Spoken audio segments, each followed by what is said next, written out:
All right, we are back to the game. All right.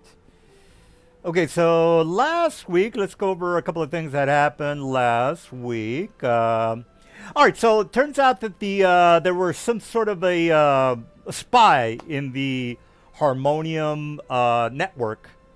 So actually, this guy's a mercy killer. Let me change that. For the people that are new to the Planescape, there's three really important factions. The first one is the Harmonium. Those are the cops. The cops. The second group is the Mercy Killers. Those guys uphold the law. For example, if somebody's or they're the executioners of the law.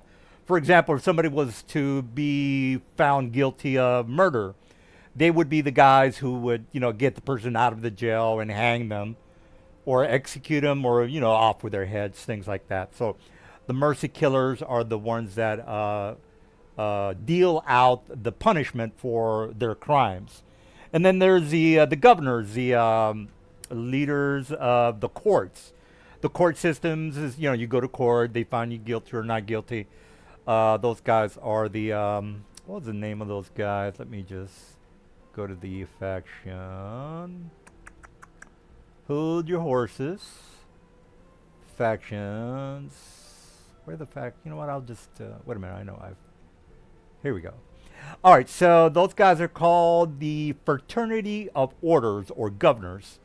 So those guys are the judges and so on and so forth. So I did a little bit of research. Well, I should have done that at the beginning of the game, but since I can't drink anymore, I have to focus my obsessions with the game now. So I gave the guys a couple of interesting tidbits about the lore of Sigil. They might not find it, good news because the corruption that happens in Sigil it's possible. It's what I'm trying to say.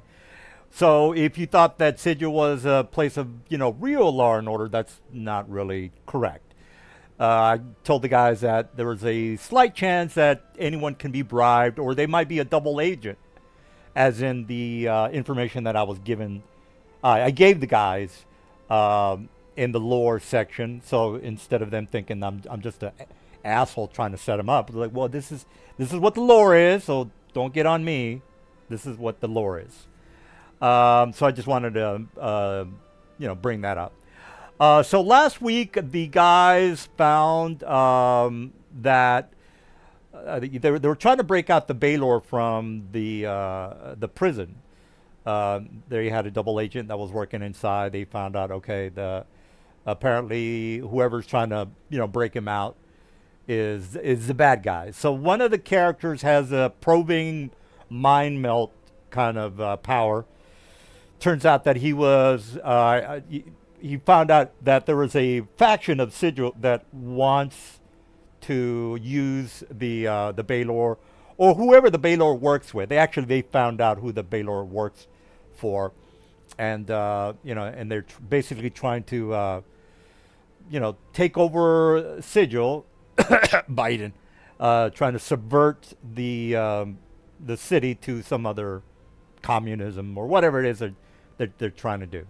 All right, well, that's where they left off. They found out there's a faction in the city that's working with some of the people in the Abyss to set up their faction as the real faction with the help of a specific god that was banned from Sigil. So, and they already know this. They've got the information about the god that used to reside in Sigil, and then he was he was kicked off because of the Lady of Pain. Now, I'll give the guys a little bit more information. Again, we got another 6 months to go. And actually, we have a long time to go before this whole campaign wraps up. Specifically, April of next year. So, long campaign that we're going to be doing. But that's the gist of where the guys are at right now. There's a couple of other things that are happening. There's a couple of weird things that are happening, such as there was a spell jamming ship that went through the gate and exploded. So, if you're like envisioning it, you're seeing a ship. There's a large gate portal. They have to get their supplies in and out of the city. Sigil is not a place where they have farms and they can grow their own crops. Everything has to be imported and exported out of the city. Anyway, so there was a spell jamming ship that was coming in through one of the large portals.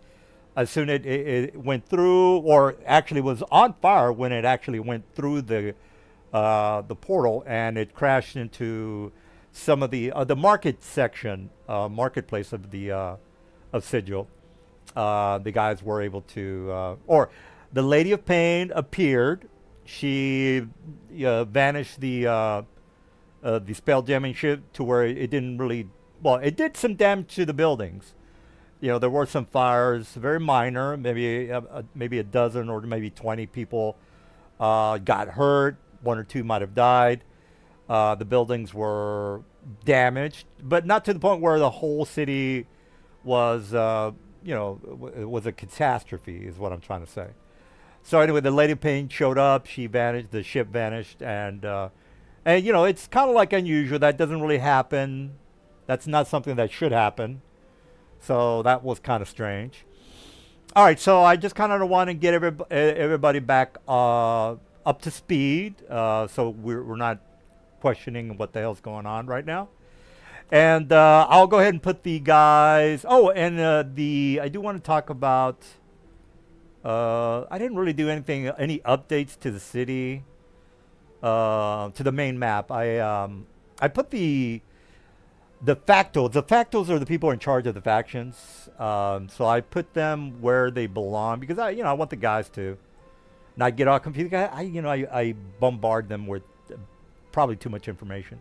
So this kind of gives a big overview of where the factions are, who are the leaders of the factions, and some of the important places, such as the Tumwan. I can't pronounce the guy's name over here. But they met up on. Oh, I do want to mention the mistake that I made with the store owner of this particular antiquities shop. Let me go ahead and bring that up because I wanted to mention that really fast. Where is the stores? Hold your horses. We always end up playing. We play at about maybe 9 o'clock, 10 o'clock, somewhere around there. All right, so let me bring up the store of where the guys met this individual, because I want to stick true to the lore. So what did I miss?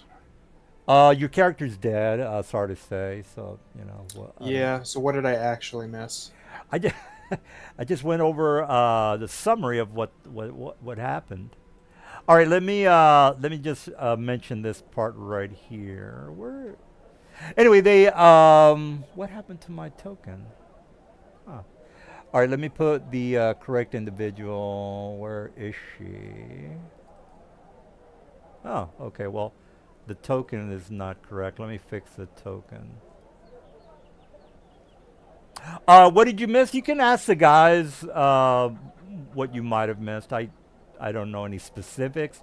Because again, I mean, the guys have been doing a lot, a whole lot. And they might or might. Oh, there you go. All right, so I got the picture correct. Last week I had an old tiefling man, or a male person, which technically is not correct. It's a female tiefling. So this female tiefling, I'll brief Mr. Silver there. So the guys went to sell off those, or I don't know if it was selling off or inquiring about the orbs that are set up throughout Sigil. So they have these gate keys that open the portals. There's 12 portals throughout all of the city of Sigil. And basically they went to this individual and which she deals in magical items as well as gate keys and things like that. So she was, she wanted to, take it off their hands, and she was going to investigate them a little bit later. But they were like, no, no, we kind of need them. We'd like to buy them, or we would like to keep them, but we want to. Well, actually, I'll leave it up to them as to what their motives are. I don't really. I mean, I should keep tabs on their motives, but I got my own machinations that I have to keep up with. But I think that's enough of a summary. I think we're all on the same page. But if we're not on the same page, we'll go because again, we've been doing a lot, Mr. Silver, and you know how complicated the missions can get. So are we everybody clear? Do we want to fill in Mr. Silver on what's going on, or you guys are like, hey, I forgot what happened last week as well? Well, I think he's been out. um, so were you here when we went under, like, through the tunnels under the prison to figure out who was trying to break out the ball door? No, and I wasn't here last week because the DM wasn't Mm. available. Okay, yeah. So we had been planning to do Stardock, but since you weren't here, we did a different Oh, quest. So there was like a sound that that was being heard in one of the prisons. So we investigated that, figured out there was someone trying to break out a ball door who was in there. We, found the tunnel underneath and followed it, fought some things, killed it.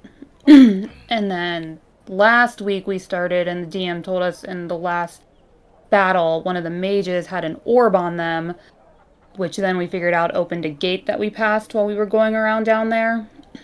And we sent a familiar through the gate to see what was on the other side because there were like fiends that we ran into. So I think we determined it was the abyss on the other side of the gate. right, because of the chess meter. Yeah. And so then we were trying to figure out, well, based on what we saw, it's like, okay, we don't want this gates to this world to stay open because of the slave stuff and them trying to come back and steal the Baldur, who's like the ruler of this city that was on the other side of the gate. So we are basically hunting down orbs and came to find out and discover that there are 12 total orbs and 12 gates throughout the city, which we have the general locations of in terms of areas that they are located in from, the guy that we found at the prison who had been paid off and was basically a double agent. Um, so to this point, from lucky, like we found two orbs that were in the shop that the DM was just talking about. So the leader at the prison agreed to give us the gold to buy those off of them. So we had, no, we got three. So we found the one, we purchased three from the shop, and then when we were leaving the prison to go rest overnight, because we'd spend some spells doing some things, we got ambushed on our way to the hotel in an aerial duel, and just, random roll, it was determined that two more orbs were found on the mages that we fought in the air. So Yeah. that's what we have. We found 6 of 12 orbs that are opening gates throughout Sigil to this abyss, and people will be trying to free the Baldur.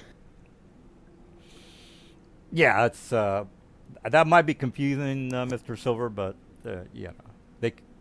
I don't know if it is or not. We're trying to find. No, I'm just going to boil it down to the simple thing. We were looking for like 12 orbs, and we found a couple of them. Yep, we have half of them. So, Okay, well that's yeah, that's a good version of that. All right, so we left off here in the prison, if I remember correctly. Am I correct on that? Or did we go back to the keymaker? Or I think we left off here. Am I correct on that? yeah, because we talked to the guy who made the keys. I don't remember. Yeah, we killed those mages in the air. I don't remember where we went after we finished that though. We got we got some orbs from them, right? Yeah, you found two more orbs. That's correct. Actually, I'll just go to the video, and yeah, we if you go through the video, is what I'm doing, we left off here in the prison. All right, so we'll just have you in the scene. This is where the players put the foot up the ass of the spy, and Mr. Silver, you are here with them. You whatever you want to tell the guys, doesn't matter to me. say I was doing business for my faction. I had to leave for a bit. Easy out. Yep. Well, glad to have you back. And DM, what time of day approximately? Because I think we got ambushed on the way to rest at the hotel. We had the aerial duel. Yeah, yeah. Then we went to the hotel and then came back here, and that's when we found the spy. Right. Okay. All right. So, you do. By the way, who has the key, the orbs? By the way, I just forgot. We never said specifically who was carrying them in our inventory, or someone has them in their bag of holding. Oh, we can I get a specific on that? That kind of maybe is a little important. Well, it probably makes sense that one person doesn't carry them all. We probably all have bags of holding. Right. Well, who has who actually has the keys? That's the only thing I. How many do we have total? 6? 6 of 12. 6 of 12? Yes. I mean, that's just my vote. I think we should split them up, but whatever y'all want to do, that's just what I think. In case something happens to one of us. We could do that one with everybody. Do we want to say that Avanar has one as well, even though he's not here tonight? Or should we keep his on one of us? That's fine with me. I don't know if it matters for DM. Yeah, that's fine with me. DM, is it okay if we say that Avanar has one of the orbs, even though he's not here tonight? Oh yeah, that's not a problem. Okay, so right now we're each carrying one. Okay, so Lavanya, you drop one of the keys accidentally, and you Not what it's in a bag of holding. well yeah, for the purpose of the plot, you Okay. you have one of maybe you show it to Kern. Whatever your motives are, that's your motives. Okay. But you drop one of the orbs, and when you pick it up, you notice that you know when you have something filled with water, and it kind of you can tell there's water in it. I'm not saying there's water in it. I'm just saying when you have something like an orb or something solid, and there's water in it, and when you slash it around or swallow, what's the word I'm looking for? Swash it. Anyway, when you move it around, you can feel that the water, is moving side to side. So you have an idea of that there's water. You never noticed it before, but now that you picked it up, you can definitely tell that there is some sort of a liquid inside the orb. You never noticed it before because again, it never fell, and the violent hitting of the floor made it slosh around. Anyway, you know what I'm saying. So do you? I don't know what you want to do with that. If that's something you want to bring up right now. I mean, I'll point it out to the rest of the party. Slosh. Is it slosh that I'm thinking? Slosh. So it's just like snow globy with no particles in it, basically? No. It's basically like a container that you can tell there's water inside of it. So when when you kind of move it around really fast, you can tell that there's something moving around inside, and it's water or some sort of a liquid because it's you felt something with water in it before. This is nothing new to you. Slosh. Is it slosh? Yeah. Slosh. Slouch. Is that a move? No, it's not. That's not slouch. Slosh. I'm gonna. It's gonna drive me crazy until I can pronounce it. All right. Well, Miss Slosh. Slosh. When you have a glass of something with liquid in it, and you kind of move it around. What is that? Slosh. Sloshes around. Yeah. Sloshing? All right. Well, I'm making a big deal over nothing here, guys. Ms. Party Leader, what do you want to do there? I mean, it's not just on me, but Well, nobody says anything until you say something. So yeah. we might as well move things along by you being the leader. Well, I mean, the whole plan was to get all the keys, right? Yeah, so we need to go find other keys, but since he gave this hook in here, I wonder if it's, I mean, the only thing I can think of to do, we don't have Avanar to cast Identify to see if that would tell us what the material is. Well, can probably Yes. do that. That's a powerful spell. It's ritual. Um, Or could probably do it. I guess. We could go. We can at least go buy him a scroll if he doesn't have it in a spell book because it's a ritual I spell. think he does, but he's not here tonight to cast it. No, What do we need to cast? Eldor. Yeah, I can do Yeah. scrolls Just- with Okay. Arcana check, which I'm not super great at Arcana. What are we trying to can- cast? Identify. Can identify work on, like, just let us know, oh, this is water, or this is some other sort of liquid, or it's a magical substance. Like, No, it would have to be. No. I think it would have to be something magical, like if it's water, it wouldn't identify this is water.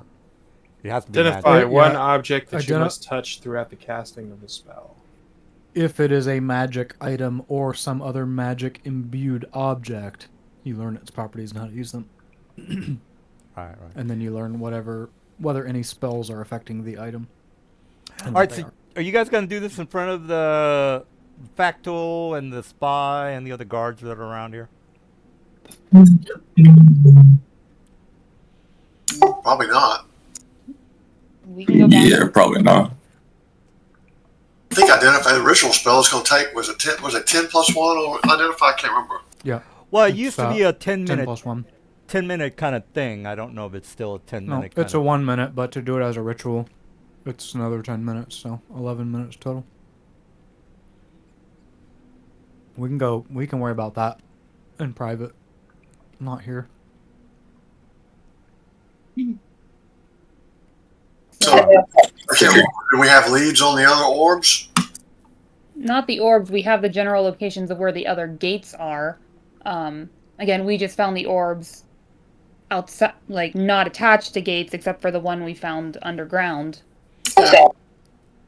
Yeah, all the orbs were either given to the shop owner, which were I think two or three, and then the rest you found on the bodies of the mages. Right. So we don't know what gates, and we did know, Silver, that any of the orbs could open any of the gates. So Which is not normal. Just make sure everybody understands the portal is usually a one-way or a two-gate thing. They don't go to 12 different locations. That's not normal. yeah, so we could use the gate underground, use one of our orbs in it, and tell it, hey, we want to go to the one on Scholar Road. Which Yeah. I can post that list of locations in the chat. Yeah, they're on. Well, if Lavanya put in specific, because I told the guys, look, you guys can, just as long as you know the location of where you want to go, that's all I care about. So apparently she might have made a list for the locations. Well, I made private notes, but Do these orbs do they detect magic? They're definitely magical because they have a glow to them, a minor glow to them. I feel like Avanar cast Identify on the orb when we started last session when we first got it, That's what I was thinking. I can't remember. where it's like, oh yeah, this is a key to a gate, and then Yeah. we're like, oh, there's a gate out there. Yeah. So, Yeah, you couldn't really get any specific information as far as what might have been inside or what is inside the orbs. So it's not like there's wine inside of it or something like that. wasn't there another character last week we were talking to who actually like makes orb keys like this? Well, yeah. Are you talking about the stoner, the thief, the thiefling? I forget if it was the store person, but I thought there was someone who makes keys. Yeah. As a matter of fact, there is. Well, yeah, there's definitely somebody else that you can inquire with, but you would have to, maybe ask around to say, hey, I kind of need more information about this orb, which might or might not be a good idea. So or you can start with a stoner, or maybe even Alishan, the factal of the Mercy Killers. I mean, she's the leader of the prison, so she. Yeah, I mean, we trust her because she checked out, and we haven't left the prison since that incident where we knew she was clear of all of this stuff. Yeah. Plus, she's. I think you guys did some sort of thought process on everybody in the room, Yeah. and yeah, so Um. Well, we can have Allison like in a private like meeting somewhere in here. No other guards around, and just kind of ask her, "Hey, do you recognize this substance that's inside of this orb?" Um. yeah. You ask her if she can have a private meeting. She takes you to one of her room because she does have a room here in the prison. So let me go ahead and put you guys in her room.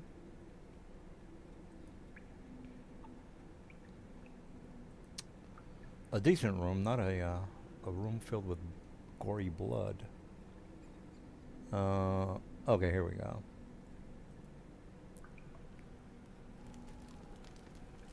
I already used that. I don't want to use that again.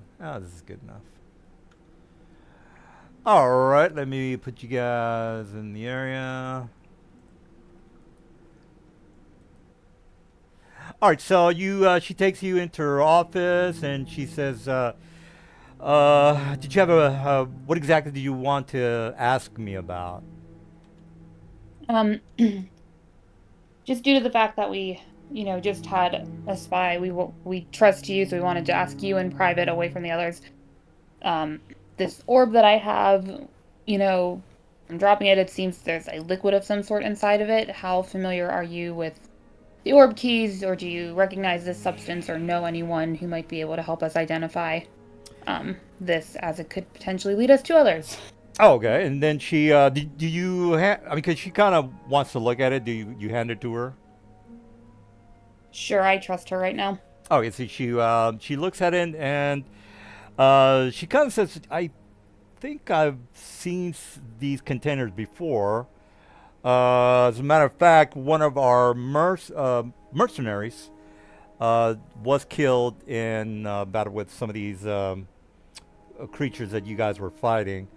And she says, "I don't know too much about it. I was just told about the object. I've never seen it before, but from what I was told, is that these were actual keys that open the portals.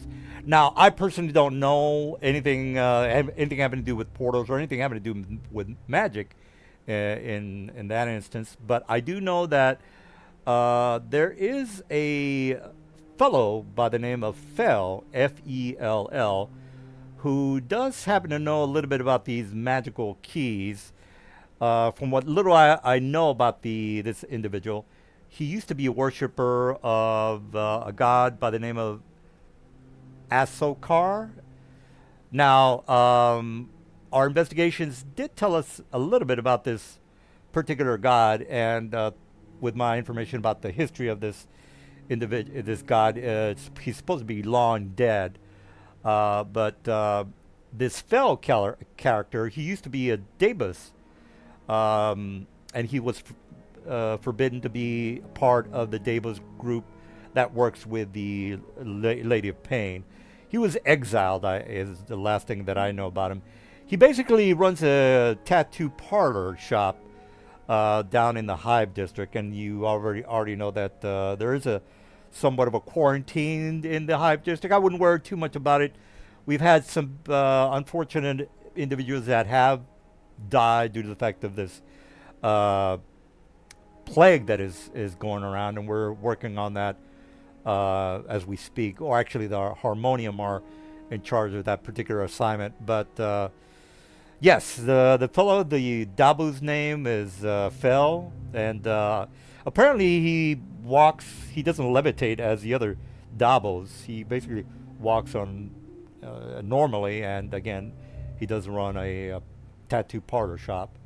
From the last thing that I've heard, a lot of people here in Sigil don't really trust him too much, due to the fact that everybody thinks that he might end up being sequestered by the Lady of Pain, and if you already know that you shouldn't be anywhere near the Lady of Pain lest she look at you and either one kills you, or sends you into the maze of infinity. Now that you've mentioned that, or now that I've mentioned that, I will say that the mazes are not impossible to escape.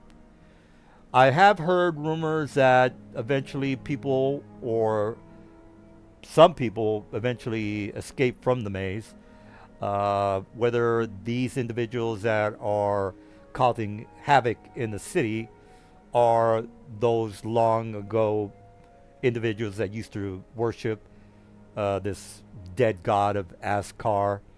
I'm not exactly for sure.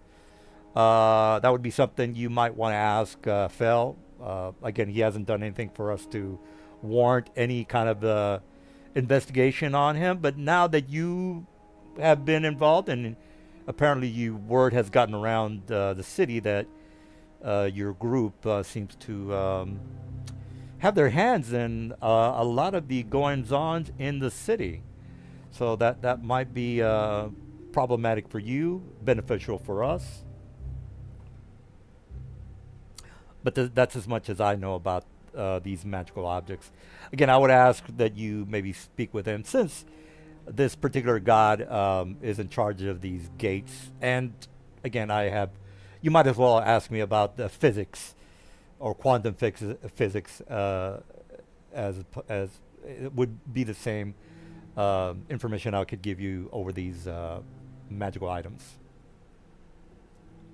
Okay, and you also mentioned some mercenaries, one that was killed. Who told you about that and about the orbs? And are they still available that we be able to talk to them?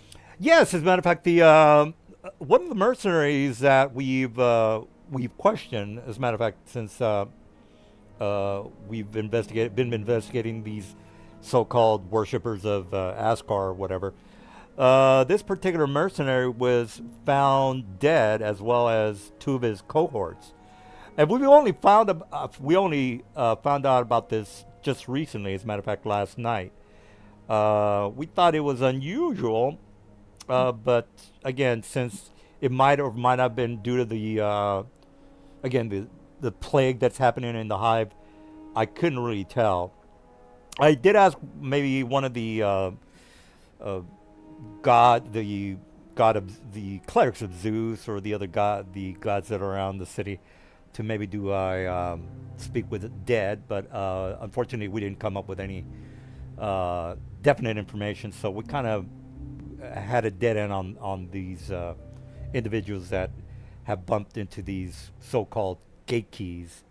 And again, don't ask me anything about them. I don't know the first thing about magic, other than to slice someone with a powerful magical sword. That's as much as my knowledge goes into any artifacts or magical items. This is out of character. She didn't say artifact.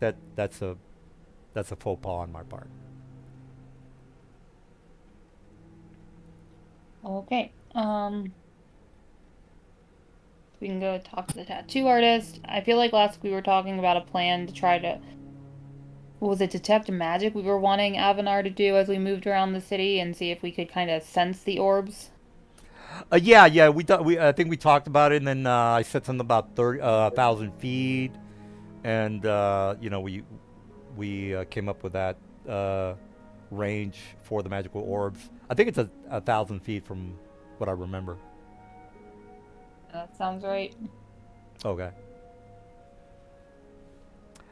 And then Allison says, did you have any additional questions for me? Unless anyone else does, I don't think so. We just need to figure out what we want to do.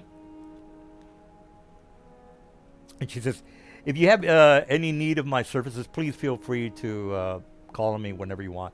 I'd like to get to the bottom of this dead god scenarios, or whatever these maniacs are doing, because we don't want any more of these fire fights that are happening throughout the city, not to mention these weird sabotages or these weird goings on that are happening throughout the city as well. There might be a correlation, but again, we're still investigating.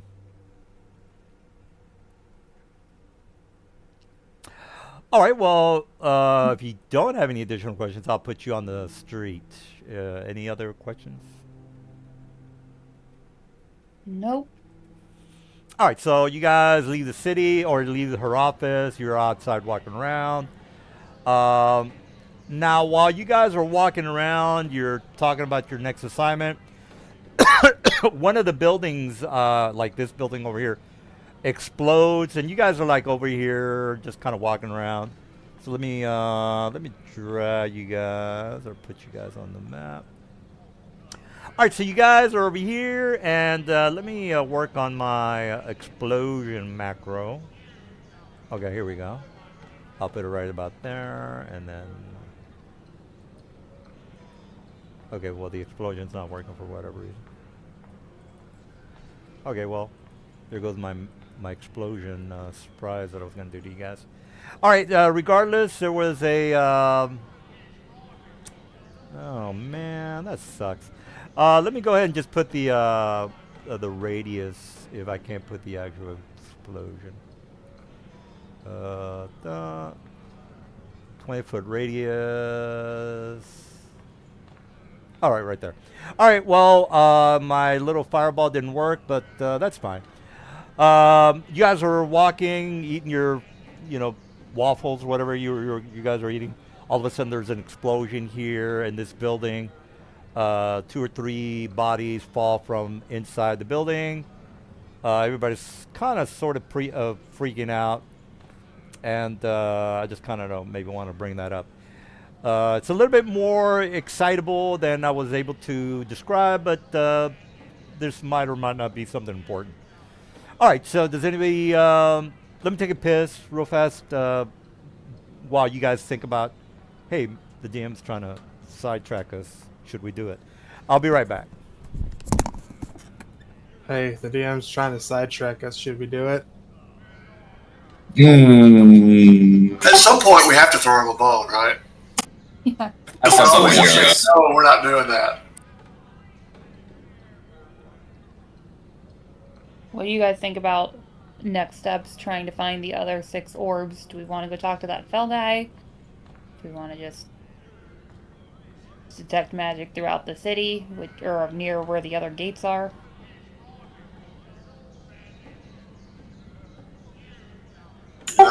Probably take some time. If they're here, if they're even here in the city, we assume they are, right? Well, It don't make sense. I guess they are, but I mean, he's in the city. Just no one tends to interact with him because everyone thinks he's cursed.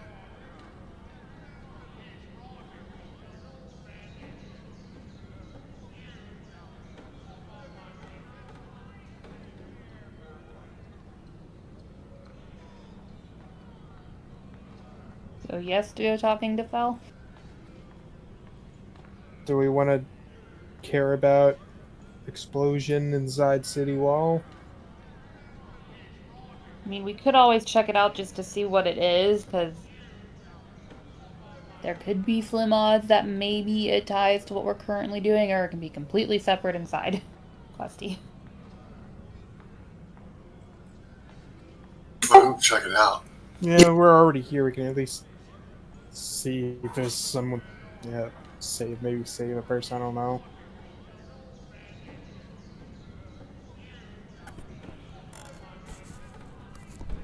Are we in any kind of a time crunch with these orbs? All right, all right. So, again, people are panicking a little bit. They're trying to help out their fellow hurt citizens. Do you guys want to do a little investigation, or? Yeah, we're going to, but Silver, to answer your last question, the only time crunch is the fact that people are trying to break the ball door out, so we're trying to collect all the orbs, and then Allison, who we just talked to in that room, she's going to task people to go out and collapse the gates, as they're discovered. So Correct. if we find a gate, we'll let her know. So the time crunch is not like a set, but it's before the ball door gets broken out. We want to collapse with everything. Yeah, yeah, I totally get that. As far as the hurt, injured people, do you guys want to do something about that, or no?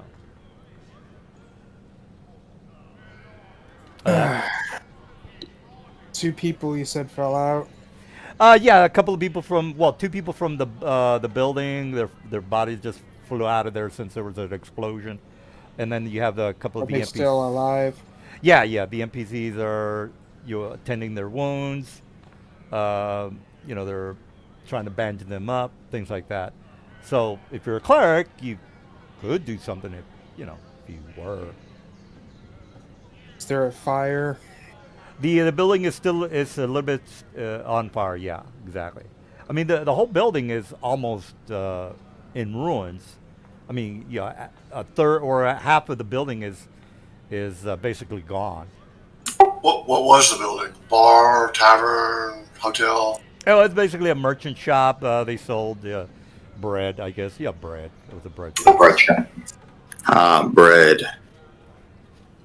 I look up. See if I see any mages flying around on brooms or anything. All right. Well, if they were, they might be invisible or maybe not. Yeah. I mean, it's just natural, isn't it? We just fought, what, 9 of them? Yeah, yeah. Something like that. And so I look up to see if I see anybody flying around. But No, you don't see anything. No. Did you say that we saw people like get blown out of like, Yeah. the windows and Yeah. they fell? Yeah, it's basically like those Marvel Comics movies where the bodies just kind of fly away from an explosion, something like that. So, as a reaction when that happened, I would have cast Featherfall, and that could have. Don't you have to be like Saved. within 60 feet or something? Yeah, 60 feet. Am I not even within 60 feet? I don't have the ruler. Yeah, 60 feet gets me to a third of the circle. All right. Well, one of them, I'll just say this one right here. He kind of doesn't fall directly with force to the floor of the street, so he doesn't get his arm broken, as opposed to the other guy over here, who falls forcefully into the street and probably has a concussion. So you did help this particular person out, not get their arm broken. As So the opposed- building is a ruin now. You yeah, said. it's like half of the building is basically gone. Guy who landed nicely. Is he still conscious? Yeah, the guy that did the feather fall is conscious since he wasn't forcefully dropped to the city street to have his head cracked open. Said, is there anyone else inside? No, it's basically the two people that own the store.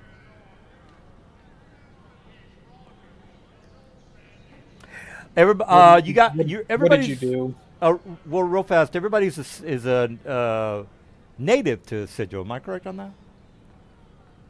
it's what? Native. You were born here. No, not my character. Yeah, I would say so.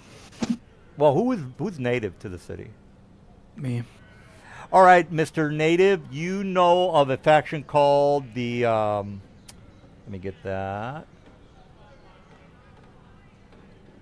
Where is, okay, let me, I should really jot some notes down.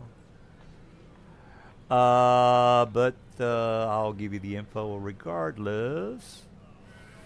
They're called the Revolutionary League. League. Where is it? Sigil factions. All right, let me Google this. Revolutionary League or something like that. Yeah. They want to tear down and sabotage the faction system. They're like anarchists. Thank you. All right, so if you don't know what you're, Mr. Dude's talking about, you just Google the Revolutionary League. Again, they're a faction. People know about them. They're not a secret organizations. The factions in Sigil are known factions. They don't really hide. I mean, the Revolutionary League, they're not going to advertise their doings or what they plan on doing. but they are known as pretty much the same as La Antifa. You know, they're there, but you don't really know their motives. Something like that, guys.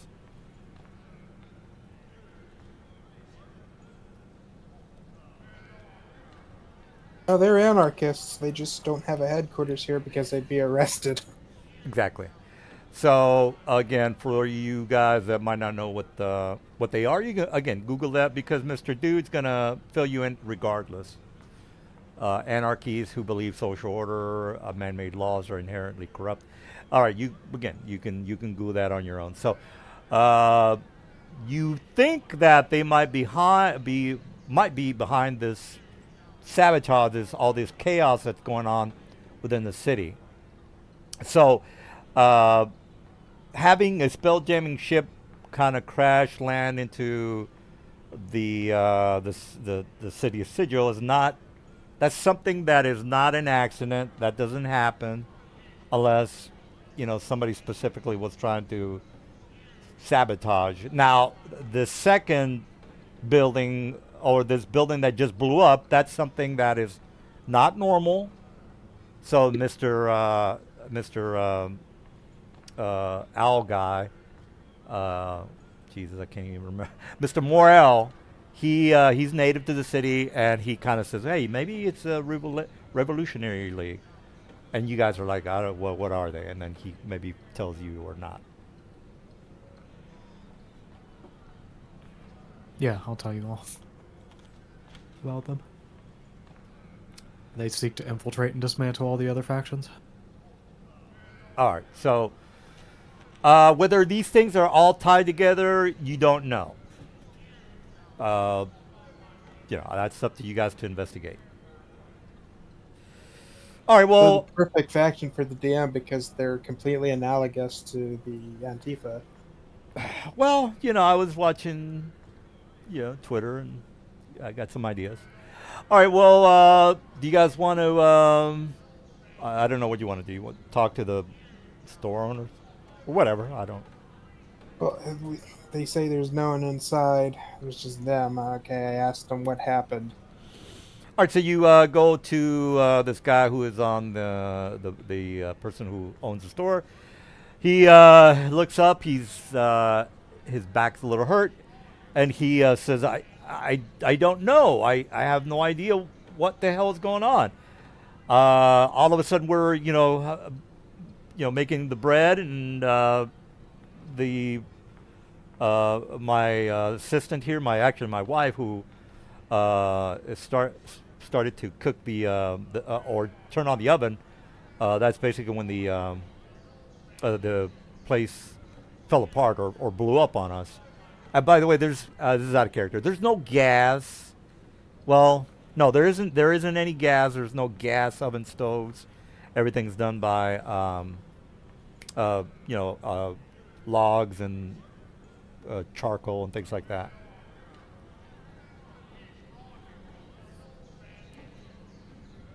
Any other questions?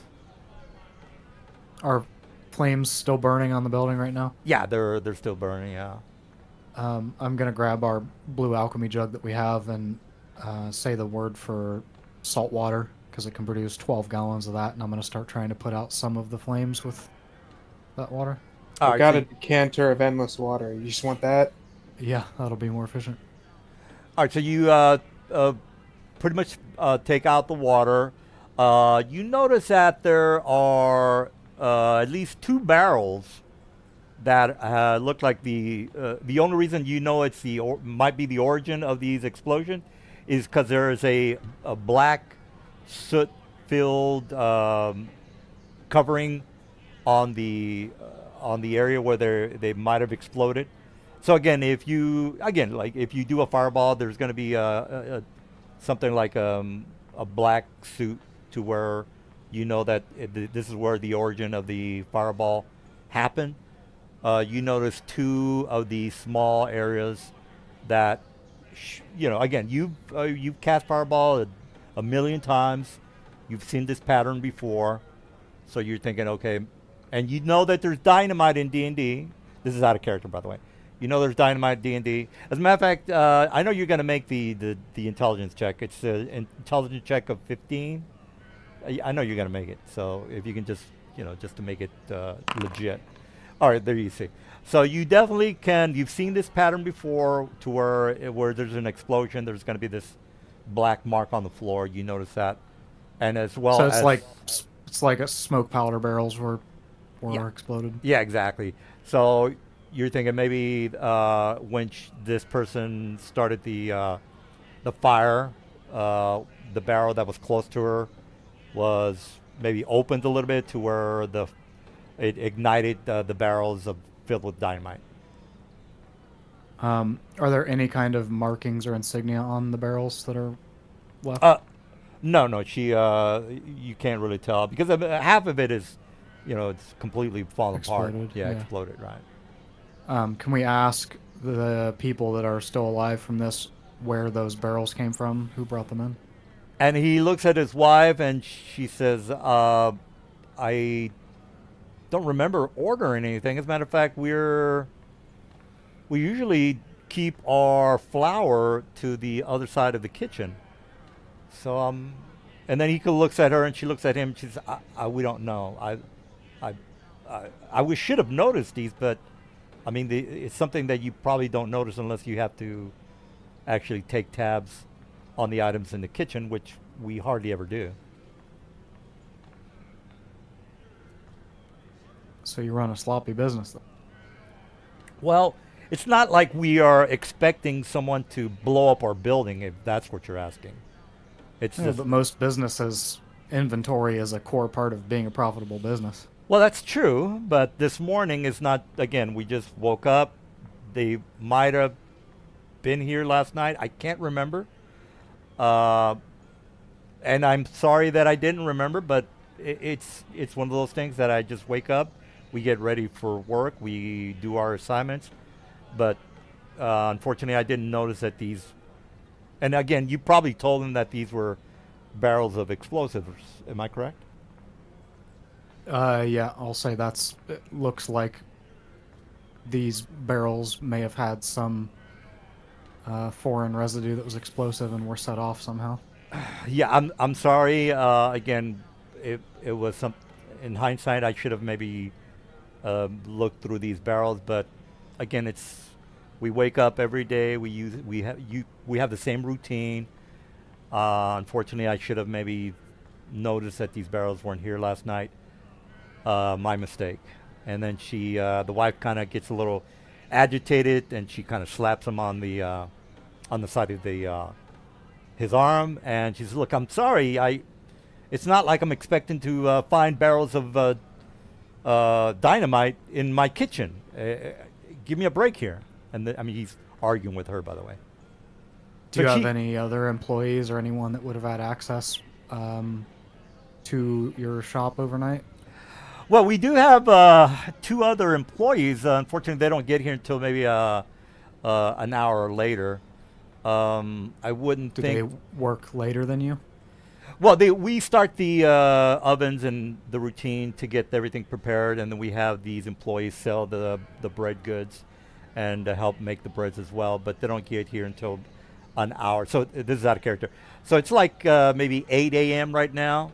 They don't get there until about 9 o'clock because they start the ovens and things like that since they live in the shop, and then the employees don't get there until about an hour later to open the store and then sell to the customers.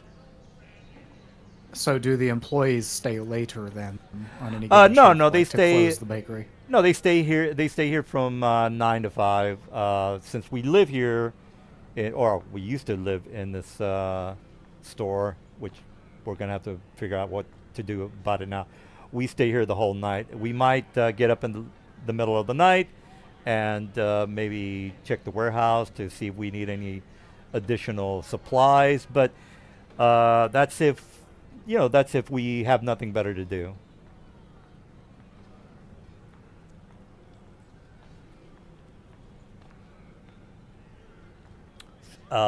And this is out of character. Anything else you want to ask him?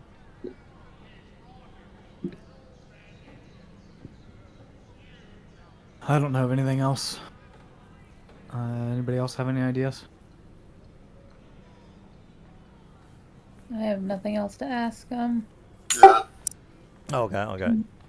This is out of character. You want to stick around and talk to the employees or what?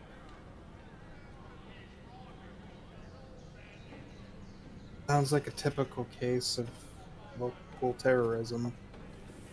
Yeah. Yeah, we can if you guys want, but if the employees are there only while these guys are here, not before or after, I doubt they're gonna know anything. Yeah. Best to just report it to the local authorities and move on. Oh, okay. All right. So where do you guys want to go from here?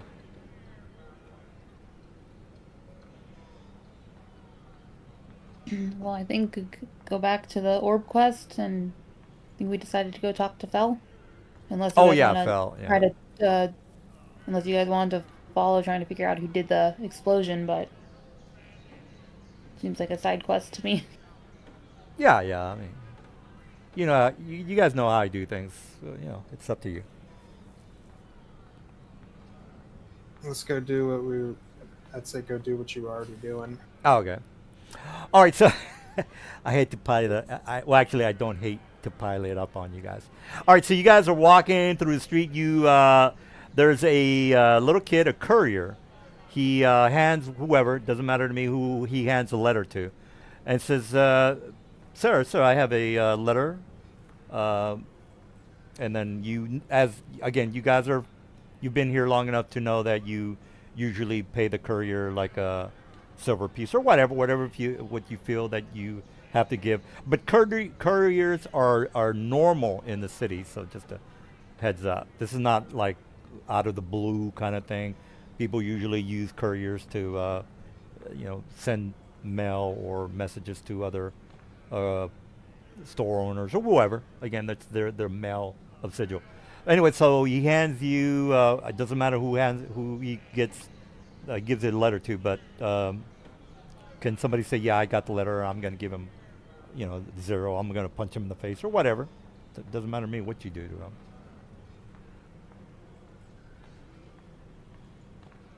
I mean, we can give him a silver piece out of our party. All right. All right. So the kid's he's like 12 years old. He looks like some kind of a urchin kid that is just trying to make a buck. All right. So he gives whoever the letter. Whoever opens up the letter says. He says, and the letter says, I would like to invite you to a meeting at your leisure. This is, and then it says, what was the beholder's name? You guys put it on the notes. Let's see. Ethok, Yes. the one that runs the Black Talon. Yeah, the Black Talon. I think it's in the notes. Yeah. If you guys look at the player screen, lower right-hand corner, pick up the tab, go to the side missions. It says side missions. Bring that up. Go to the Black Talon Guild. It's the second one on the list, and the guy's name is Ethok. Ethok. All right, so Ethok's name is on the letter. He says, "I would like to request your presence.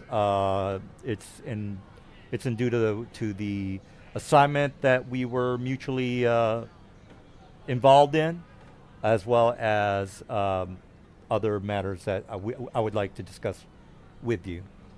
And this is of urgent matter, but again, since we're mutually acquainted, I would request that you make this meeting." So he's trying to be as cordial as possible in the letter. I mean, I should have written the letter, but it's the same thing, guys. If I tell you, it's the same thing. Well, he supposedly knows of all the ways in and out of Sigil. It's possible he may also have some information about the specific gates or the orbs that we could ask him about. Or it could be And another he still side owes us a mission. favor because we haven't cashed that in yet. Yeah. All right, and you guys already know the location of where you first met him. So again, this is me being the side DM that I am. So, do you guys want to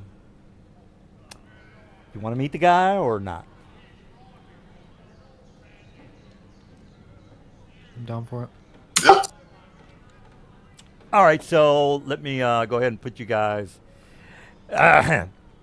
Hopefully, this is not going to confuse you guys. I don't think it's going to confuse you guys. I think you got a good head on your shoulders. All right, let me go ahead and put you guys on the map. On the last map, Black Talon. All right, let's go back. Let's go back to the Wayback Machine of maybe a month ago. All right, so you guys make it to the location. Now, they're not here, by the way. They're not here. The only guy that is here is the I'm old going man. to throw up my danger sense since we're going to be going into dangerous area territory. Oh, yeah, not a problem, not a problem. All right, so you might actually, I shouldn't erase that. Oh, shit. It doesn't matter. All right, you might or might not remember that there were 3 guys that were working with the Beholder the last time you met them. Anyway, so this guy meets you at the location, and you guys, let me drag and drop you guys. All right, so this guy's wearing like a long regal robe, by the way. He says, I'm glad you men and women were able to make it here. We have a meeting that Epoch, what the hell is his name? Ecock, or whatever the Beholder's name is requesting. Just follow me, please. All right, so you guys follow him down to the next location. And let me go ahead and put you guys on that map. Let's go and make that active. All right, so he leads you down to the location of where his real location, where he really lives, by the way. Let me turn down the music. All right, so we go. All right, so Ethok meets you guys at his guild, and he says, well met, well met. I'm glad we are able to meet each other again. I have a little bit of information that you might or might not be interested in. I'd like you to meet, you've already met my business partners, I should say. And this is out of, well, I'll go through the role plan. I'd like you to meet my business partners, Caleb, Luos, and Elias. And you guys say, I don't know what you say. We'll say well met. Clearly we received your note and seemed of some urgency that we came to meet with you. Yes. I wanted to fill you in on the status of this particular acquaintance of ours. I'd like you to meet Anglo Elis. He is the proprietor of the stolen goods, the Intellect Devours, I should say, to be precise. And this guy looks like like somebody you might meet from the Deadwood movie or show. All right, he says, glad to meet your acquaintance. I was told that you men are capable of doing assignments, or not. I'm not exactly sure. I hate to be bold and assume something that you're not.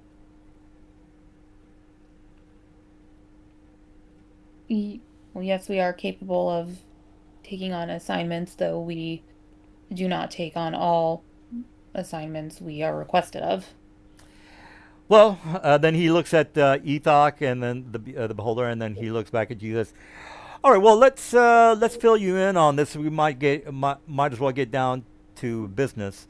And then he looks over to the where the piano is, organ or whatever it's called, and then this individual appears from being invisible, as well as 2 other people. And then he looks at her and she says, I'd like you to meet a business partner of ours, person by the name of Shemeska, the Marauder. She deals in information of trade, things having to do with I guess you could say, valuable information. And let's just make this open, because again, we want to be as honest with you for your help with what we're trying to accomplish. Shamishka is a very prominent member here at Sigil. She runs a vast organization of, shall we say, spies, as well as brokers of information. And then this Shamika, she introduces herself to you guys. She says, "Well met. I've heard so much about you. It seems that you were in a bit of a kerfuffle last night with a couple of interesting group of mages." Yeah, kerfuffle is a word for it. Fortunately, we came out the better of that encounter, but do you know of these mages and who they were? Well, I do have heard of them, but that's not the real reason. And then Eglos kind of jibes us. Well, that's not really the reason why we brought you here. Before she starts, going on with her spiel, he kind of, he's kind of pushy. He's a pushy kind of guy. He says, "Well, yes, we have heard of that information, but that's not really the reason why we brought you here." And then Shemeshka says, "I'll maybe fill you in on whatever information I can give you, just as long as we come into an agreement of this business arrangement we're trying to create with y'all." And then Anglo, again, he's like a pushy, arrogant kind of guy. He says, "Well, let's get on with the why we're here. The Beholder, our friend here, we have a business dealings with him. You might or might not know that I'm a prominent member of a wealthy family here in Sigil, and we want to keep it wealthy. Me as well as the other, I guess you can call us oligarchs that make things happen here. I'd like you, Mr. Ethok, also has prominent members of the city. And then Elis, and the reason this is out of character. The reason why I put Troil here is because each of these people have a dealing with other worlds. Elias, she takes care of the smuggling, drug trade, slave trade of the Forgotten Realms. That's why her name is Troy. It's got Troil in there. This guy is the drug trader. He's in charge of the slave trade, smuggling trade, poison trade, all the bad things that you can do. He's in charge of the Greyhawk realm. And then this guy is in charge of the Kryn, which is the Dragonlance world. So they basically give you the gist of, where they're technically from. The Beholder says, or Lias, she kind of comes up to you and says, "Yes, now the reason we brought you here is because we have certain business partners that we have to contend with, and we can't have our business being disrupted. Shamika is one of our information traders, and she's basically told us what we've already suspected. The intellect devourers were being used by a very prominent member of the city. He goes by the name of this is out of character. Let me bring that guy up again, guys. I'm giving you guys a lot of information. Hopefully you can figure this out. All right, so let me go ahead and bring the guy that they're referring to. Where is the dude? No, that's not him. Oh, wait a minute. Hold on. Here we go. The guy's name. And I want you guys to Google this guy, because I don't want to go through the whole spiel. All right, so this is the guy's name. Again, if you can, you know what? You guys can Google him. You don't need me to Google him. Just type his name in Google, and you'll get more information. Because I don't want to go through the whole RPing of this guy's background. But Elias, or actually Anglo, says, we suspected that this individual, Jeremo, has been using the intellect devourers to capture some of the judges in his favor. Now, we really can't have that because that disrupts our business. We just can't have a couple of intellect devourer zombies taking orders from Germo. So that's the reason we brought you here. We didn't really suspect that the intellector devourers were being used for that purpose.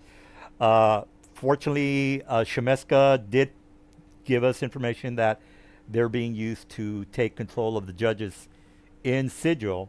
Now, if we have these corrupt judges, Biden, take over the city of Sigil, we're not going to be able to do business, and it's going to disrupt our business, which is going to disrupt the business of our members that are in various planes, I guess you can call them. And then Elias kind of, chimes in and says, "Yeah, we can't have this. Our trade is fairly important to the multiverse," and she actually says multiverse because this affects the whole the big picture of what they do. Again, they're in charge of billion-dollar contracts and slave trade and drug trade and all sorts of stuff. So Elias, she kind of, again, whoever the leader of the group is, she kind of she gets right up to your face and says, "Look, we'd like to commission you to maybe take care of this problem that we're having with this individual. But first, we have to make sure that we can trust you." And then she asked, again, she asked you guys, "Are you inclined to be religious? Do you have any kind of qualms about what we're asking you to do?" And then the reason why she brings up religion is because, she doesn't want to deal with people who are, radicals and have things like, "Oh, I can't do that because that's a sin," or "that's bad," and things like that. So any kind of moral ambiguity that you might have, she wants to know that that she can trust you. So she's kind of like the spokesperson of the I guess the nefarious things that these people do. So Lavanya, I guess you're the, well, she doesn't have to be the spokesperson. Whoever wants to chime in, I don't care. Are you guys getting the big picture though? Are you understand what I'm doing here? Don't we have any? Do we have any good aligned people? Yeah, Avanar I is think good aligned. Avanar has a good leaning. That's why he didn't want to go fight Astral Elves on behalf of the Gith. I'm pretty neutral, but I would not necessarily want to take on an assassination mission either. Oh, do you tell her that? Because she's No, gonna. this is not talking, like Oh, just, okay. out of character. Um, I mean, Yeah, like neutral. Whatever. assassination aside, She didn't specifically We're- say assassination. She didn't. that She had- she yeah, had- that's why I'm saying Okay. assassination aside, I don't know what she's going to ask us to do, but it sounds like even though this would be being employed by, obvious criminals, the person that we'll be going after is clearly, a criminal himself and intellect devouring judges. yeah. So Yeah. it's not like we're going after good guys on behalf of the bad guys. It's eventually going to affect you as well because the judges can arrest you guys as well if they want to. And as when she was telling us about the guy using the intellect devourers, I wanted to chime in and say that must be who was taking delivery from the Gith that Ethok here rerouted. Yeah, for if you you, guys. if you would have chimed in, she would have said yes, but she can you can bring that up with her again. It doesn't. All she wants to know is that are you with us or not?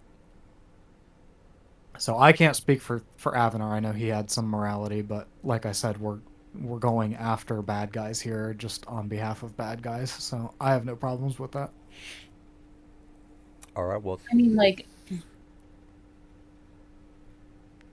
We are open to hearing more about what you would require, and we will be very honest with you in terms of if it is something that our whole party agrees with or not. But any information you give to us would be, kept under the strictest of confidences. All right, I'm then. sure Ethok can speak for our what's the word?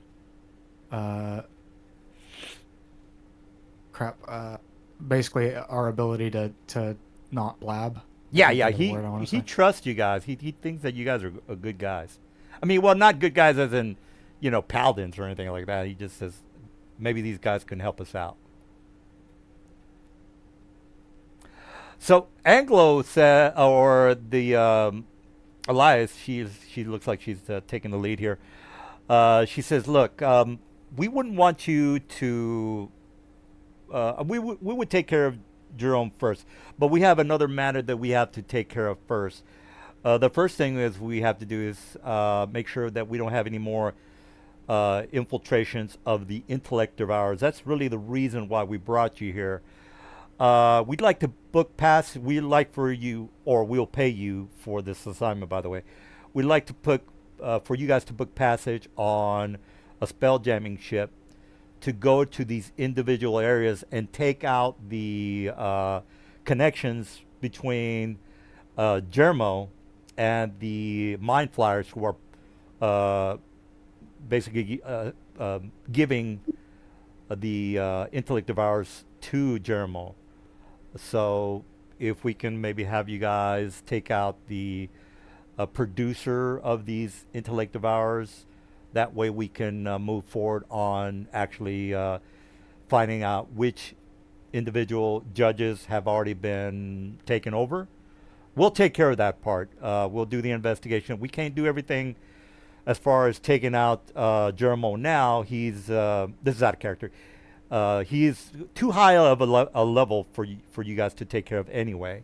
So she's basically taking care of telling you guys that we're going to try to take care of him ourselves. It might be problematic. And then this is she's talking again. We'll try to take care of Jermo ourselves. It might be problematic. And it won't be easy due to the fact that he is surrounded by. This is out of character. Remember those anti-magic golems? Yeah.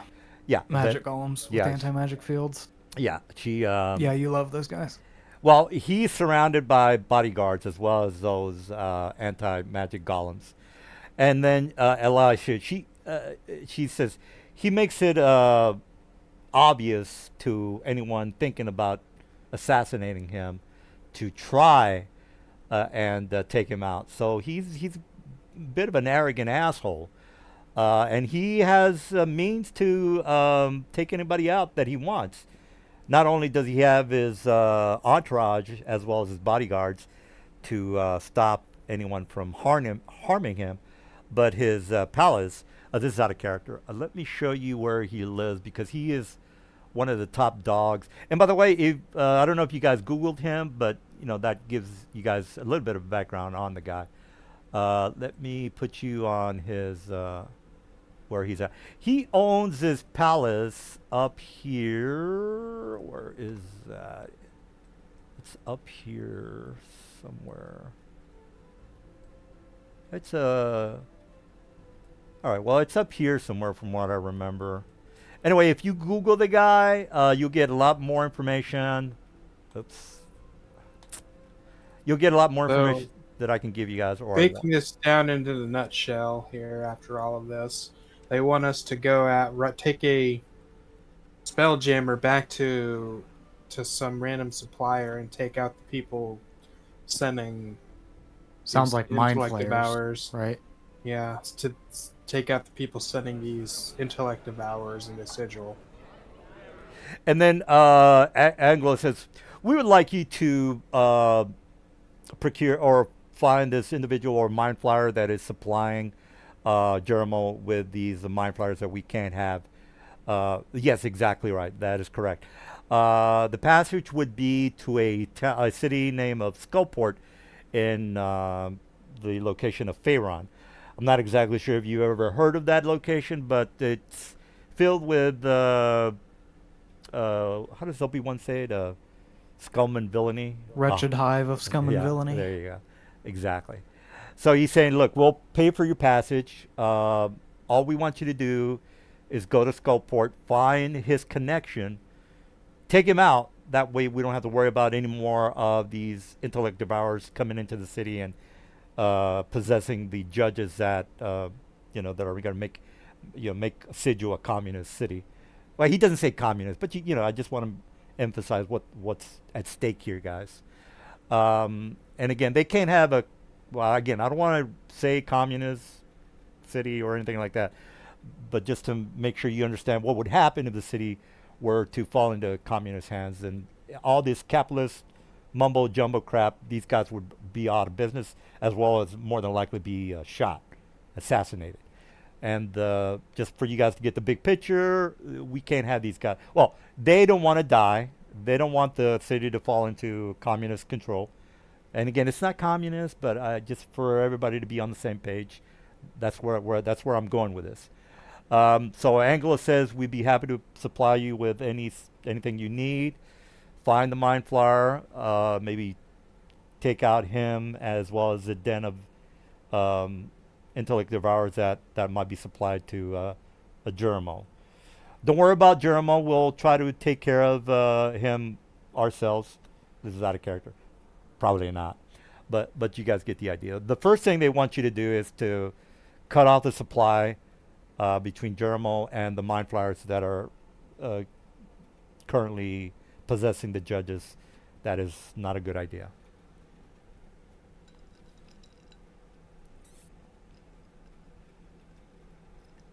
And by the way, this has nothing to do. This is a completely different storyline that has to do with the portals and the abyss and Askar, the dead god of portals. This is something different, guys. So let's make sure you guys are not, tying these both together. What he's saying is if we go off on this tangent, the whole portal system in the city is going to go haywire, and Aoskar's going to return, and he's going to be like, well, you guys just walked away from it. This is what happens. Well, the Baylor is in capable hands. There's no pressure for you guys to find the culprits for the gate key mission. The only thing you guys have to worry about is the Baylor doesn't go back to the abyss and get more of his minions to go through the doors and try to take over the city. So there's no, just as long as the Baylor is not jailbreaked, that you guys have nothing to worry about with that mission. So just no pressure. And as well as sabotage the guys at the Antifa center that I gave you. That's a third mission line.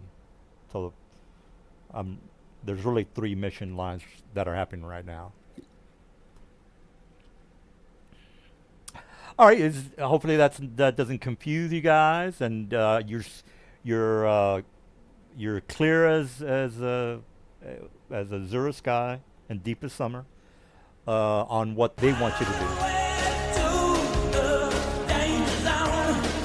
All right, well, what's the plan, y'all? Let me get me some ice for my sody water, and you guys can put your heads together and figure out what you want to do. Well, knowing the mission, I'd be okay accepting that one, but part of me also wants to do an exchange. In exchange for taking on this mission, we have something we need to wrap up here. What information do you have on these gates, the orbs, tracking it down? Because the faster we finish that up, the sooner we could take on this for them. And see if that gives us any info. Yeah, that sounds about right. Okay.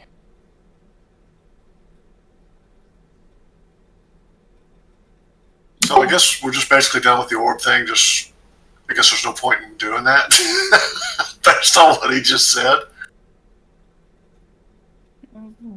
I mean, there's just we level so fast. There's just not enough time to do all these different plots that he comes up with. Plus, Right. then we got all these missions. It's like we level every 2 weeks. If we were doing like an actual campaign, all this stuff, you could do it. But and then when the stuff we do, we choose say we do the assassination, then we go off on that tangent. He's going to have other stuff on the side of that. So that's why that brings me back to my original question. So we're just going to, not do the orbs, or we're going to stay on that path. I don't know. So my thought was, because we know Ethos told us that he knows all the ways in and out of Sigil. Let's see if this group knows anything about these gates to the abyss. We could be somewhat transparent with them, be like, we are working on something else right now. We cannot set it aside. If you can help us close that out, though, then we can take on this mission for you guys. It's a little tit for tat, like, we'll agree to do this for you after we wrap up this other thing we're working on. What information do you have to help us? And see if we get any info. That's my thoughts, but... Or would you say, screw the orbs and we can go do this? And then a month later, it would be like, screw this and go do something else. Yep.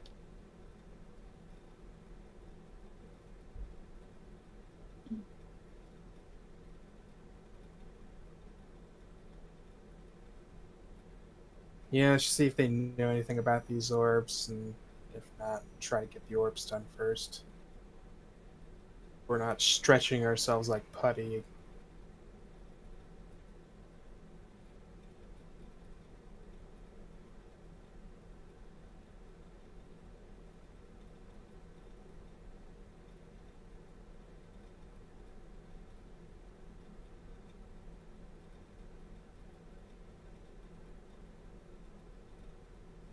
But yeah, I'm in agreeance with you.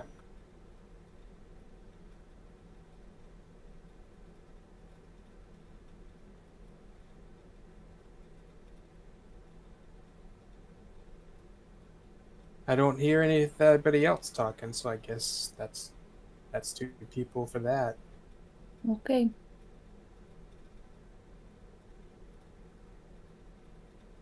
The only potential downside is because the one person's involved in the slave trade.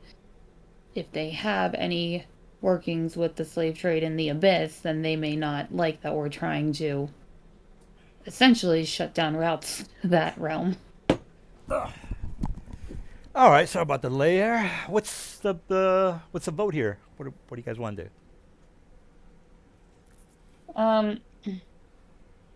So we are going to tentatively agree to the mission, but okay, let me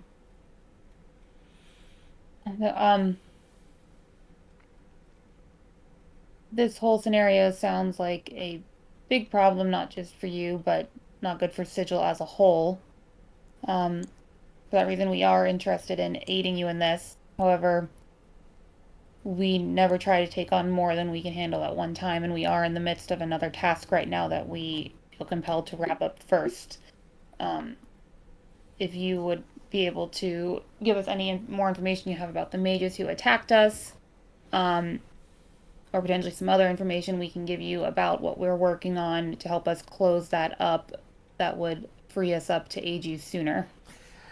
And then Anglo says he looks at Shemeka.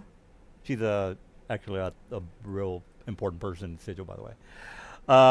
They look at her and she says, Shemeska, you might want to infer with the young lady here as to what she might need. And then it says, so do we have an agreement other than the fact that your Shemeska here is going to try to help you out with your own personal dealings? And then he kind of takes out his hand. He wants a handshake to make sure that they're all in agreement as to you taking on the assignment of going to Skullport and finding this mind flower to kill these the intellect devourers that are infested. We haven't discussed any compensation for this dangerous mission, have we? And then they all look at each other and says, any compensation that you might need would be worth it. It would disrupt our business, and our business, as you might very well know, is very lucrative. Name your price.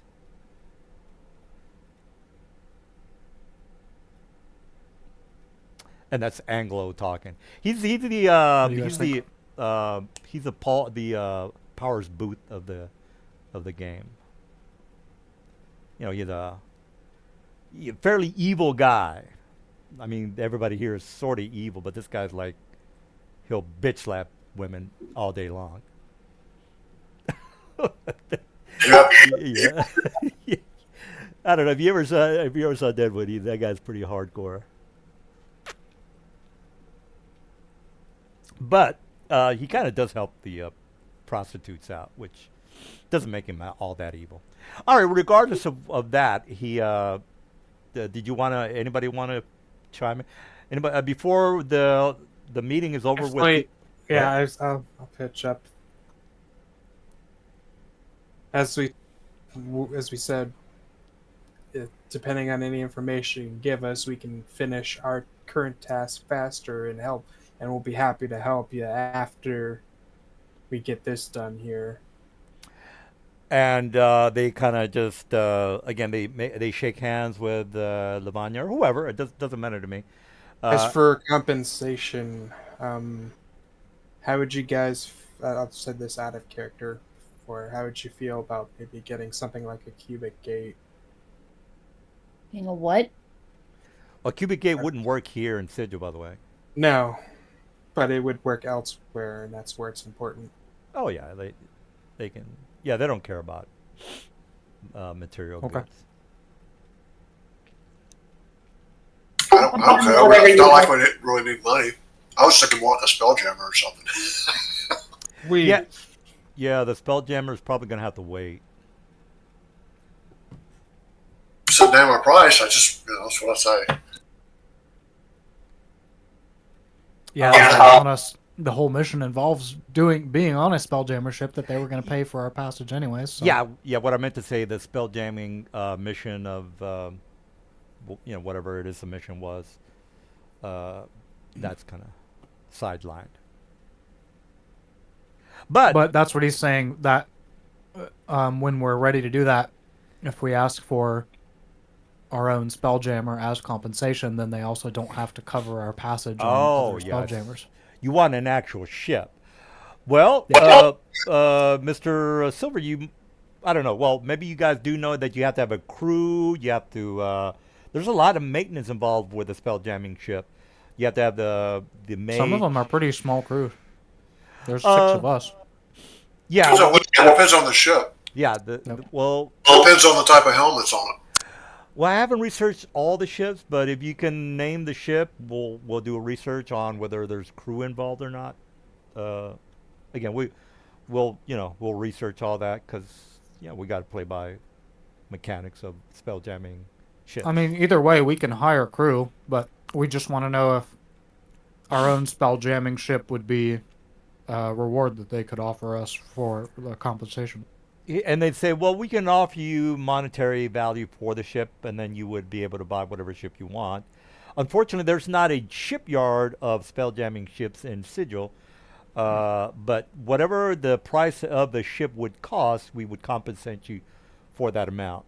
And they all look at each other, and they all shake their heads yes. Okay. Is that the only thing you would require for compensation? That was just a suggestion for me. I mean, I don't know what the group wants. I like that suggestion because it gives us a little bit of freedom. To be honest, I don't know if we'll ever go do that. That's the reason I wanted to do the Gith mission, but I don't think Avenor wants to do that one because it involves Astral Elves, right? Yeah, he doesn't want to work for the Gith against the Astral Elves. He has a problem. Right. Yeah, all they're going to do is give you passage for a non-battle ship, a regular cruise liner, I guess you can call it. On a quick search through D&D Beyond, DM, just so you know, it seems like they're putting a 20,000 gold price on just every ship, regardless of size. Really? That doesn't. I don't know why they're just flatlining it at that, but I've looked at one that has like a crew of 11, and I'm looking at one with a crew of 5 right now, and they're both 20,000 gold. And the third one was 20,000 gold. That was like a crew of 7 or 8. Yeah, whatever. Just name the ship if it's a whale or. Here's one that's 25,000 gold. I can't. 40,000 gold for a hammerhead. Okay, so they do vary a little bit. Yeah, hammerhead, right. Well, all I have to do is just open up the map for you guys for the Hammerhead, and then you guys could, then we would open up the map for the solar system, and then we'll start the mission as far as spell jamming goes. But for now, they're offering you. We can afford the Hammerhead by ourselves if it's only, or sorry, we can afford the 5K one by ourselves if that comes down to that. Yeah. What was that cubic gate? Was that a legendary that you were asking for? Yeah, because it would allow us to plane shift without using an attunement slot. Okay. So we can get Well, then let's ourselves just- out of an emergency situation. If some reason we get stuck on a plane. I think they said okay to the cubic gate, so let's just do that then, and then we can just buy our own spelljammer. Yeah. I'm seeing between 20,000 and 40,000 for the spelljammers, so we can pull our money and buy one. We're going on a mission and steal one. And by the way, this is what you would get. I mean, again, I think you can see the whole map, but I can see a cabin. let me turn on the lights. All right, so this Yeah, I is see. yeah, Hammerhead. this is what you guys would be working with. And then from there, I would just open up the solar system map, and then if there was any kind of fights, I would use part of what you're looking at here. And then, again, I'm ready for the spell. I was actually ready for the spell jamming stuff a couple of weeks ago. But regardless, I think this kill the Mind Flower mission is more interesting, since the whole city of Sigil is going to turn into a communist city if you guys don't get this fixed. All right, well, let's go back. I say let's agree to the cubic gate then, and then wrap up that mission, and then we can get on to this, and we can either accept their fare on a transport ship, or we can just go ahead and buy our own spelljammer then, do their mission. Yeah, whatever, whatever you guys want to do. They're willing to pay for transportation for Skullport.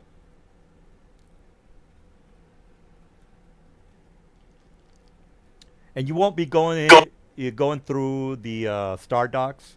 Star Dock is a Git thing. They're not. The Star Docks is, it's an evil place, and the cruise liners are not going to be going through there. Skullport's like an Underdark, I believe, isn't it? Or It's beginning. it's in the lower sections of Waterdeep, which is Waterdeep has been destroyed. There is no more Waterdeep. There's the ruins of Waterdeep, but the Skullport has taken the mantle of being the capital of the Sword Coast. All that stuff's in, I think it's Dungeon of the Mad Mage, that big adventure. Well, the only reason Waterdeep is in ruins because a certain group from previous campaign said, "Fuck it," and things went to hell. All right, well, let's not dwell on that. Anything else you guys want to tell these so-called corporation of good, I guess, or capitalism? Well, we want to ask our questions about what we're doing here in Sigil with the orbs, see what information they might know. Oh yeah. All right. So they basically says, well, if there's no more questions, Shamika will answer any questions. Again, she is formidable with any information in Sigil. She's a proprietor or a connoisseur of interesting information. All right. So they adjourn the meeting because again, you guys don't have any other questions. Shamika kind of she looks very regal, very elegant. And I would, she actually even tells you about her history because she wants to be as forthright with you guys. Again, you're dealing with bad people, but she wants to be, if she has to kill you, she will. But she wants to be as transparent as possible. All right. Whether again, see, she talks about her. She has these servants that fawn all over her. She's very vain. She's always, very aware that she needs to look good, and she's very sophisticated. All right, so she talks to whoever, and she says, Well, what might I help you with? I can. Did you have any other questions? Apparently, the meeting is adjourned. But if you have any other questions for me, I'd be more than happy to help you since we're all in an agreement here. Well, first you mentioned that you had more information about the mages who attacked us yesterday. So Yes. perhaps we should start there with what you can, shed light on for us.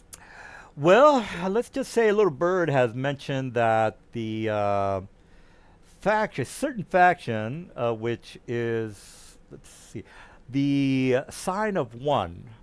They have it. They have this crazy idea that they can bring back this dead god, Oscar, and they would be able to have specific or total control over all the portals in the city. I was going to bring that up with our cohorts here, our business partners, I should say. But this seems to be much more important as far as the intellect devourers, I should say.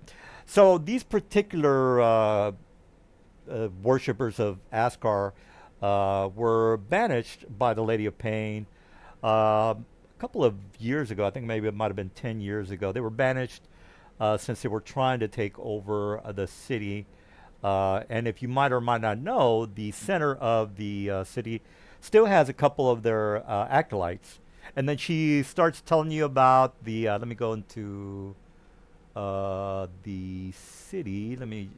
This is kind of important, so let me go to the map. Treading on dangerous water mentioning that name in this Yeah, city. you're not really supposed to mention, but she's not going on a spiel about it. She mentions her, not that much, but she does want to mention that this particular where is the yeah, I think this is it. I think this might be it. I could be wrong. All right. Well, the ping is not working, but there is a building or a church here of that particular god. She says that particular god, by the way, that was destroyed by the Lady of Pain. There's still a couple of acolytes that still follow this particular god, and they are still trying to overthrow the Lady of Pain. Now, if why the Lady of Pain hasn't outright destroyed all of them could be for her own amusement, perhaps. That's the only thing that I can think of. Oh, here we go. I'm sorry. This is what I'm trying to ping. It's right here, guys. So anyway, this used to be the Askar's temple before the Lady of Pain destroyed it, and there's still a couple of would-be clerics that still hang around there. Again, the reason why the Lady of Pain doesn't destroy everybody, maybe it's just for her own amusement, perhaps. But regardless, there is a subfaction of the Sign of One. What the Sign of One believe is they believe that if you believe it hard enough, guys, it comes true.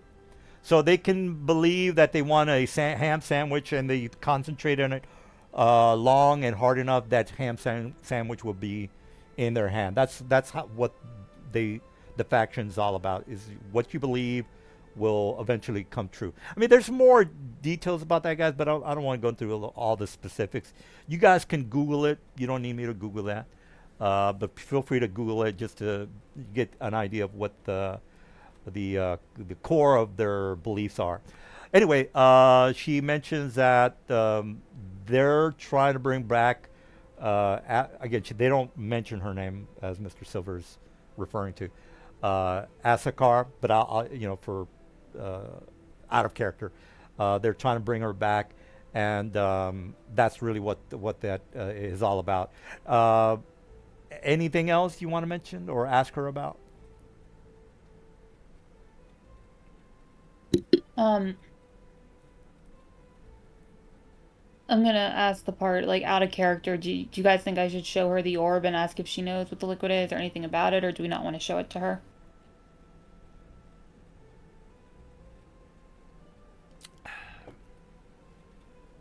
I don't have enough information to decide on that. Um, I will say to her, so based on what we've been working on, it has come to our attention that there may be some gates throughout the city that open Ooh, that's not it. to a world where this god or this being may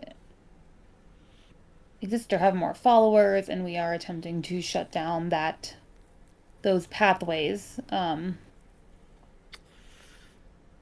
And then she says, "Well, it would be problematic if we were to have this specific god uh, monopolize all the portals throughout Sigil. Um, I don't know that much about it. I do know that there's always been this faction that has hoped to bring back this dead god. Um, and again, if I haven't really researched whether the people that you were having a quarrel with might or might not be them. I will say that the sign of one, they do dress in particular garb, so more than likely they are the ones that are maybe looking to uh, perhaps come afoul with your own personal plans. I'm not exactly for sure.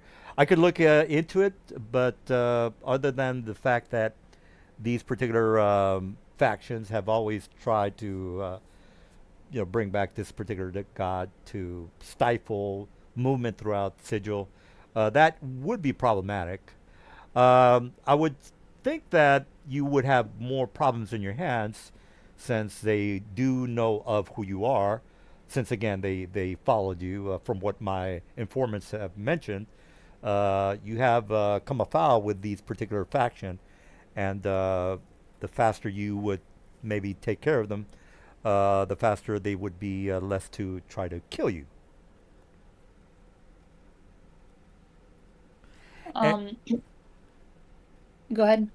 she said we can probably keep an eye on that for you. I don't know if that's something that you need to attend to before the assignment that we've already agreed upon. And then she kind of looks down at you. We have agreed upon this commission, have we not? Yes, we have. Our concern is turning away from this current mission, depending on any progress being made. We do not want to deviate our attentions too much that this becomes a larger issue that will become harder to deal with. But if you have, um, I forget who said it, but they said you have a network of spies. But if you are able to keep an eye on the situation, then perhaps we can. I'll have to, based on what the party wants to do, maybe we can do what you're asking of us first. And she says, Um, don't worry your pretty head about this. Just give me the specifics of what you want my, my servants to attend to, and we'll keep an eye on, or whatever you decide you want us to keep tabs on. Once you have our mission accomplished, I'll fill you in on the goings-ons with your particular problem. um, uh, 25 insight check. I just want to detect if she was at all concerned when I mentioned the gates in terms of like, if she's basically duping us right now where it's like, we'll keep an eye on it, but she really doesn't want to keep an eye on it and let it go. Like, I just want to know if like what she's saying is true. She's concerned with a group, a faction monopolizing all the portals. That's very, very, very, very important. But it's not as important as their slave trade, their drug trade, their people that they have to attend to in the Forgotten Realms and Greyhawk. She's more worried about her business dealings than with a couple fanatical um dead god worshipping maniacs. She doesn't think that it's important, but it's not as important as her money. That's more important to her. She just thinks as the Dead God faction as they're just a bunch of loony bins, Looney Tunes, fanatics, I should say. Okay. Well, if you'll give me a moment to confer with the rest of my group here, make sure there's no other information that we wanted to ask of you, and we'll be able to determine which path we must follow first. Now, this is out of character. The more information you give her, the more she can help. If you leave her, like, uh, we don't really want you to do anything other than, because you didn't really tell her like what you want to do. Like, Yeah, I know. I'm being careful with that. I want to Okay. make sure the party's okay with what further information we share with her. okay, So- well, she'll move away, and her minions are braiding her hair, and she's very vain, guys. Again, you could look her up on Google. I'll tell the rest of the party that I am not getting any, aside from just her being a criminal, like sketchy vibes that she's like gonna use this information for ill intent. It may only help us to share some more with her. But whatever you guys think, we can not tell her anymore, or we could share some more information with her so that she can keep an eye on things while we head off. Or we can say screw it and go do the orbs ourselves with. What do you guys want to do? I think there's two things we could do. Well, there's three. We could have them send out their people to maybe help look for these gates while we help with their business. Yeah, that's a good idea. B, we could just ignore them and just go look for the gates ourselves. Or C, we could just dump the orb quest and just do them. She does control a spy and information broker network, so her people may be a good resource to actually look for the stuff. Yeah, I just want to make sure because we could give her the list of 12 locations that we have for where the gates can be found. We could show her the orb if we want to do that and say 6 of them have been recovered. We need to find the 6 others. Do you guys want to tell her the whole thing or just about the gates and have her team find the gates? Well, she seems to be trustworthy. Well, Yeah, if she wants us to do good work for her, then Yeah, she's basically, she wants not to lose her money. That's very important to her. Oh, they're damn. shrewd business people. So if we are helping them, they'll help us as long as we, keep that relationship up. So her people may be able to help find those keys and/or the gates if we tell her about them. Yeah, if you guys don't have any quarrels about dealing with it's pimps and slave if- traders, that's you guys. Everybody in Sigil's a slave trader. Well, not everybody, but I mean, as you said, it's pretty much a wretched hive of scum and villainy. well, yeah, there's good people. Well, right now you're dealing with bad people. So what do you guys want to do here? It seems like we're like in Sierra Leone or something. I'm cool with sharing more information with her and letting her know that the threat may be more, pressing than she thinks, and just try to emphasize, like, yes, you want to focus on your business and your money dealings, but we can't ignore this other threat. So it is important that your team does locate these gates or the orbs and neutralize them.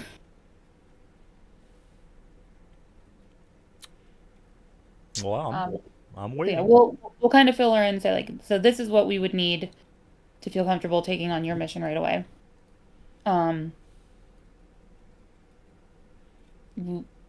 Due to a agent that was in the prison that we uncovered, we have learned there are 12 gates throughout the city that need located and shut down. or the remaining 6 keys discovered and collected. If you can, you know, move some of your resources to attend to that matter for us, or at least collect the information for us that we can deal with it when we get back. And she says, "My darling, absolutely, I can do whatever I can to make sure that our we have mutual trust between each other. Of course, I can. Would need a little bit more information. So just to make sure we're on the same page, you are needing for information or the location of these particular gates. Now, how would I know if I'm looking at a specific or an improper gate? Since the city is filled with millions of portals, what should I be looking for? So these portals are opened by an orb key, A Norb key. Hmm. which would we know at this point is that uncommon for the key to be an orb, or Well, is it a common means of opening gates? well, this is out of character. You really haven't told her anything other than it's a portal, guys. So she's just thinking, all right, well, it's a portal. Says, well, a portal can be pretty much anything, anything from a feather to a fork. So I would need a little bit more specifics on this particular portal. Is it a portal that has a magic word that opens a portal, or what? What should I be looking for? Because again, there's millions of portals in the city. It is an actual gate that will be the one we found was drawn onto stone, and it has a key that is an orb. And I will show her the orb. All right, But and then I'm she snaps her fingers, and her assistants are, taking notes. And then she looks at the portal, and then she makes her acolytes, her assistants, look at the portal, and she says, "Well, I've never seen a portal like this." And then she shakes it because she also kind of can feel that there's a liquid in there, and she says, "Well, there's some sort of a liquid in here.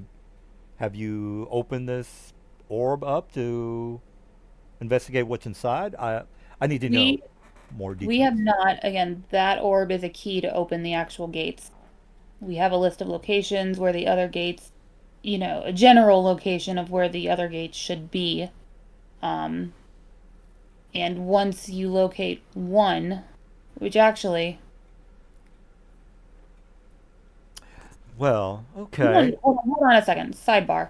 We don't need her to find the gates because the guard should be able to find those just by jumping through each gate and naming the location of the next one they want to go to. Right, but they would need the orb in order to activate the gate or the portal. Yeah. So are you giving her the orb? Because she's kind of probably going to need that in order to make sure that it's that specific portal. Yeah, if the rest of the party's okay with it, I can leave one of the orbs with her. And she said, "Look, we'll look for the actual portals, but there's someone more astute with information regarding this particular dead god, shall we say? It's a Dubas by the name of Fel. And then if you guys can just Google again, I'm not gonna RP the whole wiki on Fel. So if you can wiki Sigil space Fell. Just look through that, and that's the spiel that she gives you. Because again, I'm not gonna wiki verbatim what she needs to tell you, but she does say this particular Dubas, and I think she's already mentioned this before. She's just repeating herself technically. She says, as a matter of fact, I can have one of my assistants speak with Fel on more details, but I do know that he used to be a worshiper of this dead god. Perhaps, if you want, depending on what you want us to do. Again, I'm trying to help you as much as I can because we are business partners, I guess we could say. I could interrogate this particular individual, or you can inquire with him. Just to let you know, he is fairly versed with the the ethos of this particular dead god. He might be able to give you more specifics on this particular orb, since again this particular dead god has access to, if not all, the portals in Sigil. This particular one is more than likely special. What's the rest of the group think? So just out of character, she can take care of the interrogation and have you guys go and start the intellect devourer mission or the mind flower mission, or you guys can RP a little bit more with Mr. Fell. What do you guys want to do?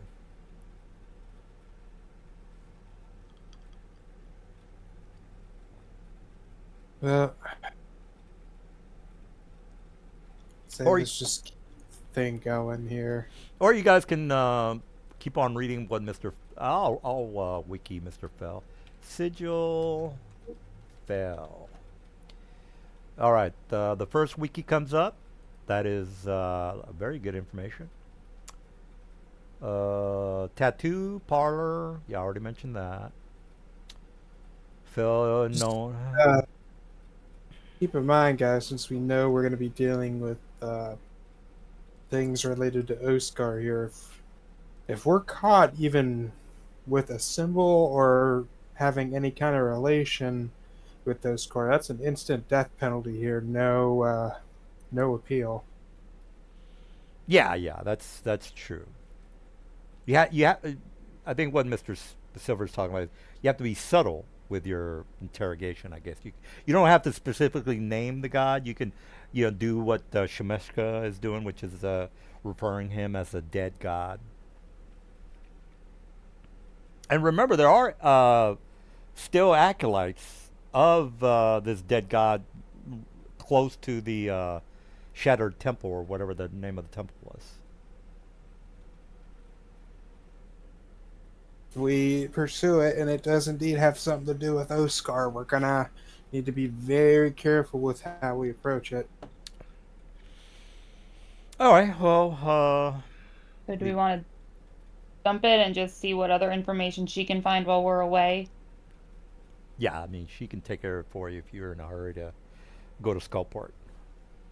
Half of our interrogations end up in circular conversation and not much information, anyways. Yeah. Well, I will say that. Well, this is obvious to you, by the way. I mean, you still don't really know what the hell is inside the orb, so. I mean, there's a liquid inside. She doesn't know how to open it. She doesn't know anything about it. She does know there's something in there, and then she's already mentioned it to you. That's why she needs time to investigate all that. By the time you guys get back from Skullport, she more than likely will give you the 411, or you can take care of that with Mr. Fell after you leave the meeting. Say let's keep going, whatever has more going on, because I'm having trouble staying awake right now. Yeah, You guys want to go to Skullport? Yeah, yeah. Okay. We will leave it in her hands to see what her spy network can uncover subtly about this while we go deal with Skullport. All right. So they offer you the means to get to the spelljamming ship and make it to Skullport. Anything else you guys want to ask before I put you on the? Well, before we leave the city, we should probably take the moment while we're here to get our weapons coated with adamantine.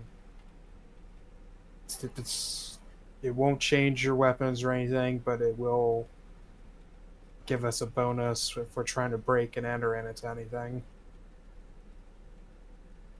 Oh, okay.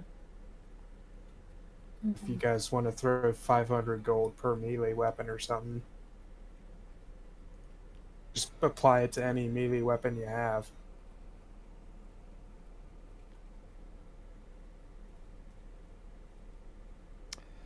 All right. Well, you guys want to take care of that now, or Give us 2 minutes here to Yeah, do that. just drop 500 gold out of your inventory and then just like put a description on your weapon that it's adamantine. There's a checkbox on it in Forge that you can check adamantine. Like never used my melee weapons though, so that's the. But what it does is if you ever trying to use it to break an item or attack an item, it just automatically criticals every time you hit. Yeah. Okay. It's good for breaking and entering. So is Nolzur's Marvelous Pigments. That is true too, but these can't be dispelled or subject to anti-magic.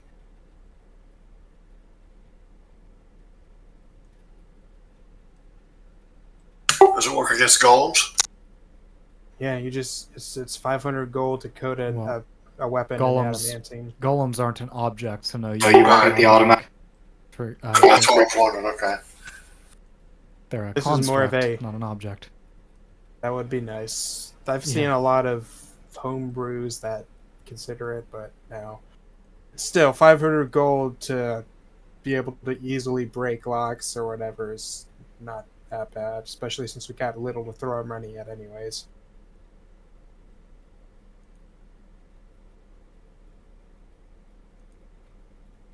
Yeah, Oh, I'm okay. good. And I'm going to also take this time before we leave to buy 2 portions of black sap. Do we have ways of curing poison, guys? We should have some antitoxins. Let me see. Okay. The reason I was saying because it has a side effect which is poisoning for a couple hours. But if you can cure the poison, then that part becomes null and void. I have lesser restoration, that I can There you cast go. if needed. The reason So- I'm saying because black sap makes you immune to charm and frightening for d6 hours. Yeah, the potion of poison resistance only gives resistance to poison damage. The antitoxin only gives advantage on saving throws against the poisons.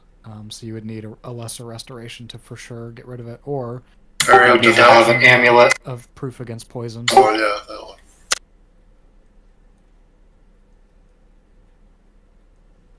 Which Still I got some of think I them. have. Still got some of them ointments which would cure it, but Parry up's pretty good sport, yeah. Yeah, I'm trying to look. I should have one of the periaps on health or poison, but I'm not seeing which one. Oh, it's blue. That's why. Yeah, that's right. Yeah. Yeah, I'm wearing mine actually. I have a periaptive proof against poison that I keep on, and then I just keep the periaptive. health as a backup.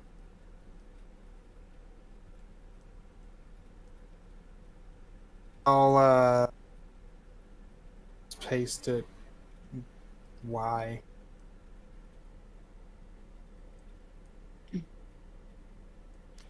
All right. Well, while you guys are talking, I'm going to set you up on the ship. Again, there's no hurry, guys. I'm just, I just kind of want to do stuff. All right. So you guys buy whatever it is that you're buying. Again, you can keep on talking about what you want to buy while I kind of throw you on the flying fish vessel. All right. So you guys go to the section where the ships all dock.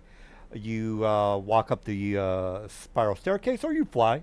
You're taking your luggage or whatever it is that you're taking with you. You board the vessel.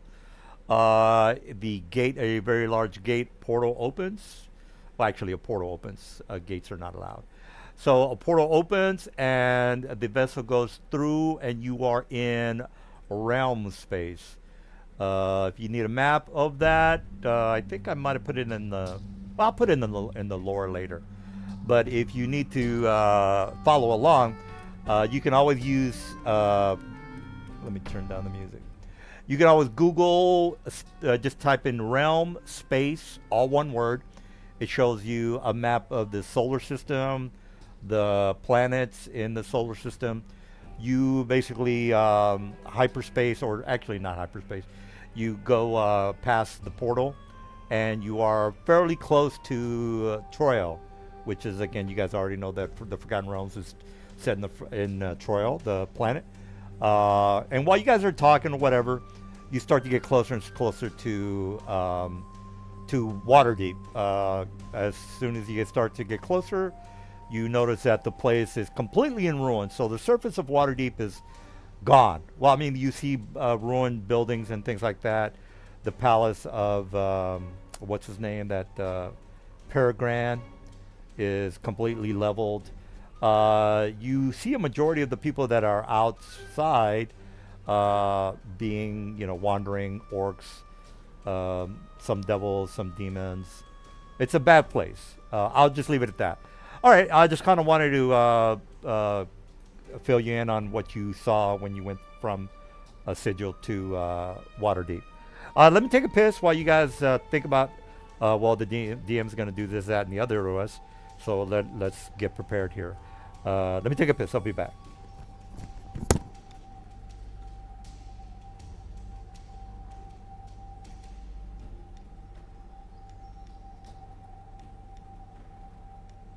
I just type sap when you're filtering and it'll pop up. No, it doesn't come up for me. I don't think I own Import. Explorer's Guide to Wildmount. I wonder if it doesn't say. It doesn't say if it would say you get frightened. If you consumed it, would it give you a save or or you have to have it ingested beforehand? It's a preventative measure. Yeah. I also have counter charm now as a bard, so I can always play my song to give advantage on saving throws against becoming frightened or charmed, but that's a very short radius. And this is just outright immunity. Yeah. Yeah, I just opened up Plutonium Importer, click Items tab on the left, and I just have 5e tools checked for the data source, open import. Under the filter, I just typed in SAP, and it appeared. Black SAP Adventuring Gear.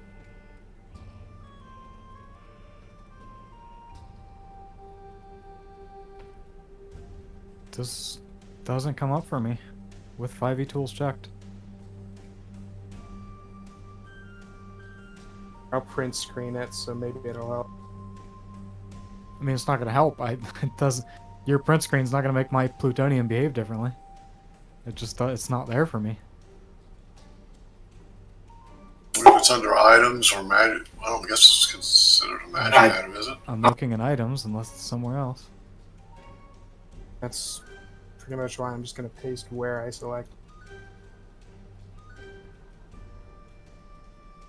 Oh, it might not. Do you have? You see how you probably know this futuristic, modern, Renaissance, treasure, generic variant. You might have to uncheck those.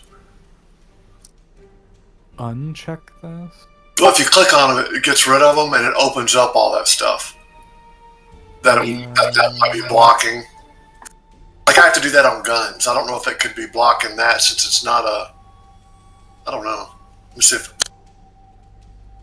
I still don't see it. I don't know what that changed. Why would I have to X those things out to get? I don't know. Like if I look up guns right now, because I have. What those four are like brown to me. None of those guns will show up. Only the no guns will show up.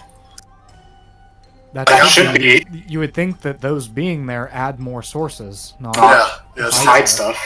Like even if I get rid of 4 or 5. There you go. That's how I found it. Yeah, sap's not coming up for me either. Yeah, he has it with those 5 up, but he must have an extra source on his item import for some reason.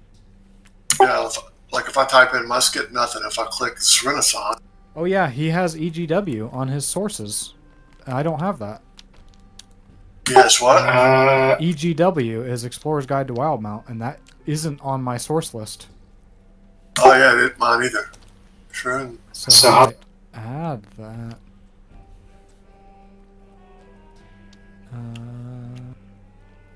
I don't think DM has. Because I don't think. I'm just plutonium. Where does plutonium pull from? Is it how would it sync up to a source? It pulls from 5e tools, or wherever you have selected. Well, Well, I guess DM has it because I'm in D&D Beyond in the campaign, and I type in Black Sabbath. Okay, there we go. I figured it out. So go to click the filter in the top left when you're in import items.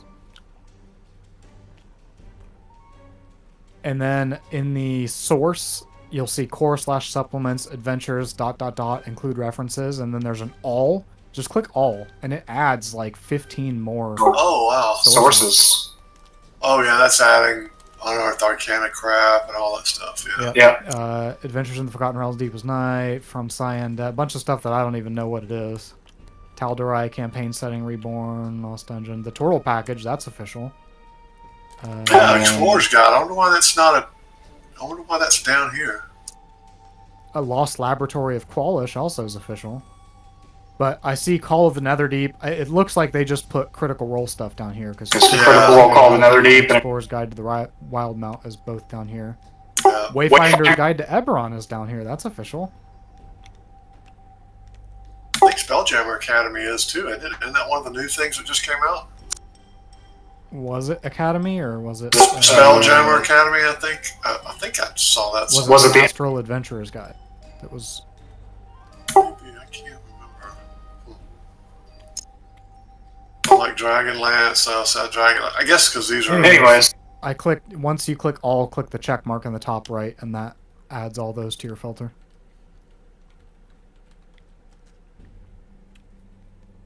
That is so weird, but I still have futuristic, modern, treasure, and generic variant browned out.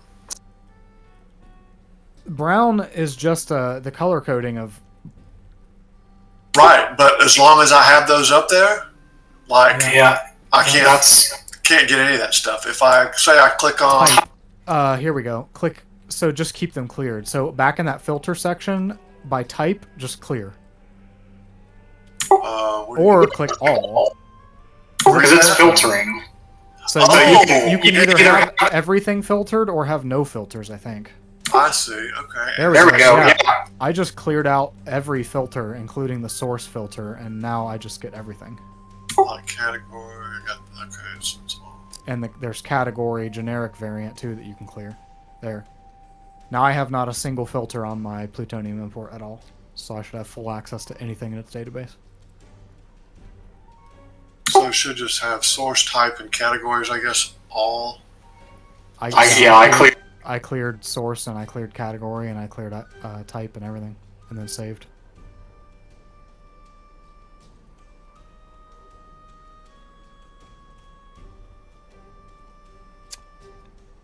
All right. Well, I'm just kind of listening to you guys. Just let me know when you're ready for me to drop you guys.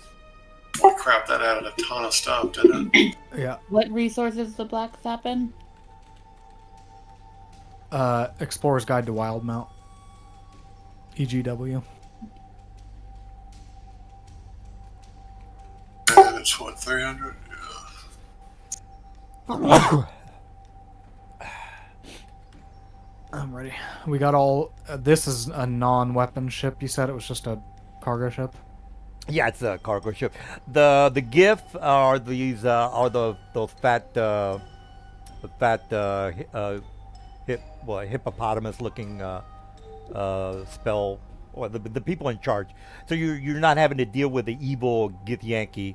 You're dealing with these somewhat neutral. I think they're neutral or lawful or neutral good. Is what I'm trying to say here. It says any alignment when I'm looking at them. Oh, okay. Well, these guys So are they're not locked. Yeah, you're not having to deal with the evil people. All right, so a couple of the people mentioned that they're going back to Skullport. The majority of the people here are not. Well, they're humans, but if they're going to Skullport, you already can guess that they're not good because you've heard rumors about Skullport. It's not like you guys have never heard of Skullport. You're if you're from Sigil, you know that Skullport is a major slave hub.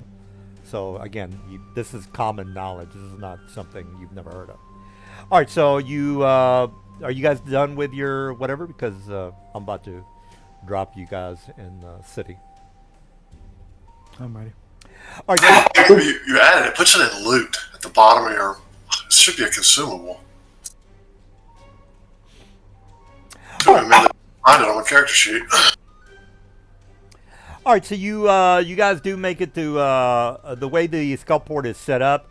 It used to be set up where you had to go through a couple of locks in order to make it down to the. I think it's maybe 30. Well, it was not 60 feet below the surface level of Waterdeep. Again, if you know anything about Waterdeep, it's perched up on a high cliff area. So you have to, go down there a couple of 100 feet in order to get to the third level. Now that Waterdeep has been completely destroyed, you're right at the, the lock area where the that used to be the entrance. It's more open now. So instead of having to go through locks, there's a straight cave that is large enough for spell jamming vessels to go into. So it's almost like going into an ant hole. Like if there's an ant hill, you're going from the top into inside the area into this underground city. All right, so you make it to the city. It's fairly modernized. Again, if you know anything about Skullport, it used to be a really horrible looking area with a bunch of horrible people, devils and demons and bad humanoids. Now it's been more modernized. There's no longer just shit on the floor and things like that. It's been cleaned up a little bit. All right, so enough of jibber jabber. Let me put you guys on the street. All right, so you make it down to you got off the vessel. People, you see a couple of slave trades that are happening. A lot of drow. You see a couple of mind flyers walking around. So the drow and the mind flyers don't usually, converse with each other, but now there's been an alliance formed. Since again, hate to hammer this to you guys, but the humans are basically, they're just all of them are pretty much slaves now, and they're abused and horrible, very bad things are happening to the humans. But that's normal. The humans that are here are basically a bunch of traders. So the humans that you got off the ship, they're a bunch of turncoats. They deal with the humans as a mediary between the retarded humans and the humans that are not. If you ever saw the movie with what is that? They Live. That they had these turncoat guys that would sell out their own. Again, if you saw the movie, you know what I'm talking about. All right. Well, these are the fat guy with the beard, and at the end of the movie. Anyway, that's enough of the movie, but you get the idea. All right. So you get off the ship. You see a couple of mind flyers. Let me give you a. You know what? I don't have a map of. Well, it doesn't really matter. There are 3 levels to Skullport. The top, there's buildings hanging from the roof, by the way, guys. So the roof, the ceiling of Skullport is maybe about 120 feet high. There are buildings that are perched on top of the ceiling. There are bridges that go from building to building. So not to get too complicated, just, I'll have a map like this. I'll just say this is the top portion of the area that you're looking at. There's a center section, which is basically the buildings in the middle. There's a lot of planks and wooden bridges from building to building. Again, I don't really have a map per se, but just to make sure you know what the lore is all about. And then the lower level, that's, you have carts, horses,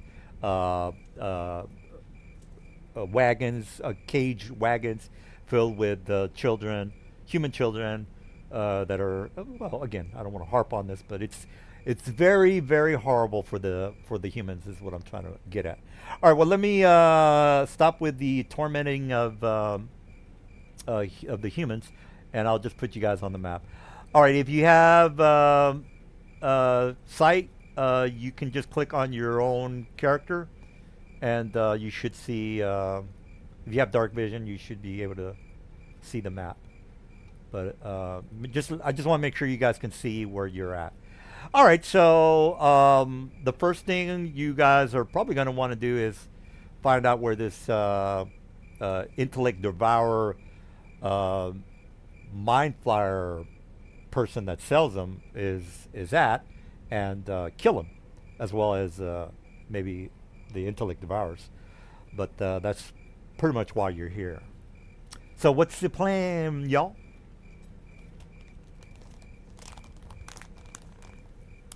Lavanya, you're in charge.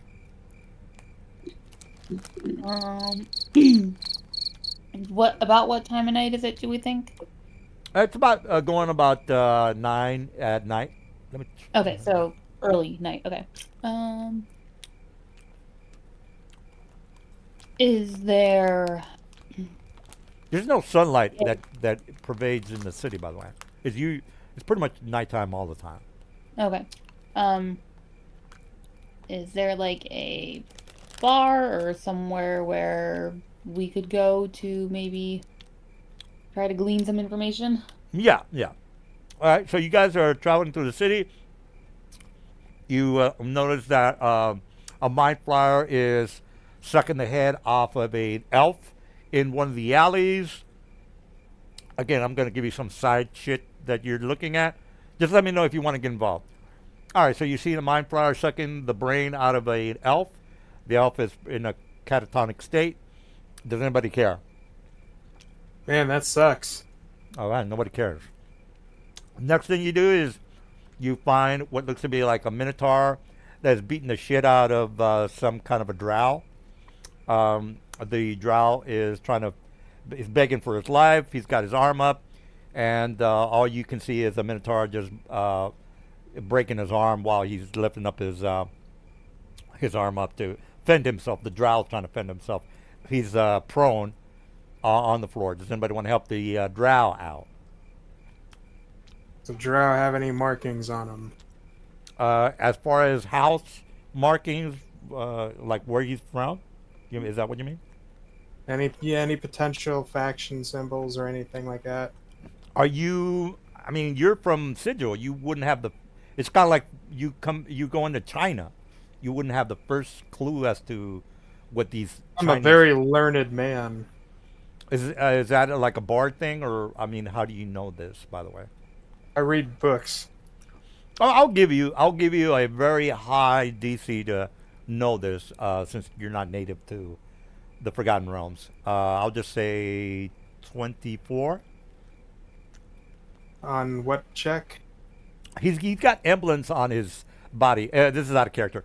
A drow usually have emblems, sigils. Well, not sigils. Okay, 24 on what skill Oh, check? it's on the intelligence. Intelligence. It's a straight intelligence check? Yeah, just a straight intelligence. There's no real skill check for this. Wouldn't be history.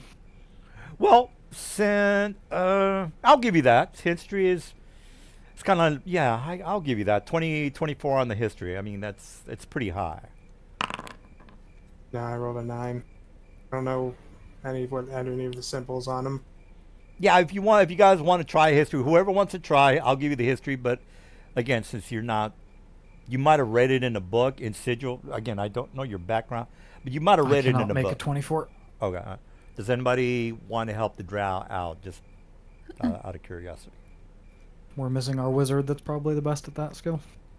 All right, so you're gonna watch the Minotaur bash the drow's head. Am I correct on that? I'm not gonna stand there and watch him do it. Well, he's about to bash his head in, unless you guys want to get involved. As a matter of fact, Where's it at? I don't see any Minotaur or Dark Elf on the screen here. yeah, let me put him on there. Usually, since I know you guys are indifferent to some of these things, I didn't really want to bring him up, but I will bring We're on him. important business. We can't just go around being everyday Well, like street heroes, saving every dumb person that got themselves into a bad situation. I totally agree with you, but I'm called the side DM for a reason. All right, let me put in the Minotaur, and then you can watch him bust his head open. I'm assuming the 3 globes here, is that like a light source or something? Yeah, that's correct. Yeah. All right, so Like a torch, I guess. Okay. yeah, there you go. That is now. you can. I don't want to keep you guys in the dark. I don't want to get make sure that you guys are not going to get your ass kicked by a very agile Minotaur. So, Minotaur, what would that be? Would that be humanoid, guys? No, let me check. Minotaur is, where is my skill? Show players. No, that's not the right one. Where is the skill? He's a monstrosity, not a humanoid. Okay. Monstrosity. So that would, let me bring that up for you guys. Or you guys can bring it up. Again, if you look down in the monstrosity, what I can see is our Arcana check. Let's just go with an Arcana check of 14. So again, it's in your GM screen or player screen.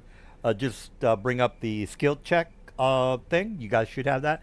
And Mr. Dude just mentioned it was a monstrosity. That would be an Arcana check of 14 if you want to identify this particular Minotaur's class, level, CR, so on and There's so no forth. abracadabra.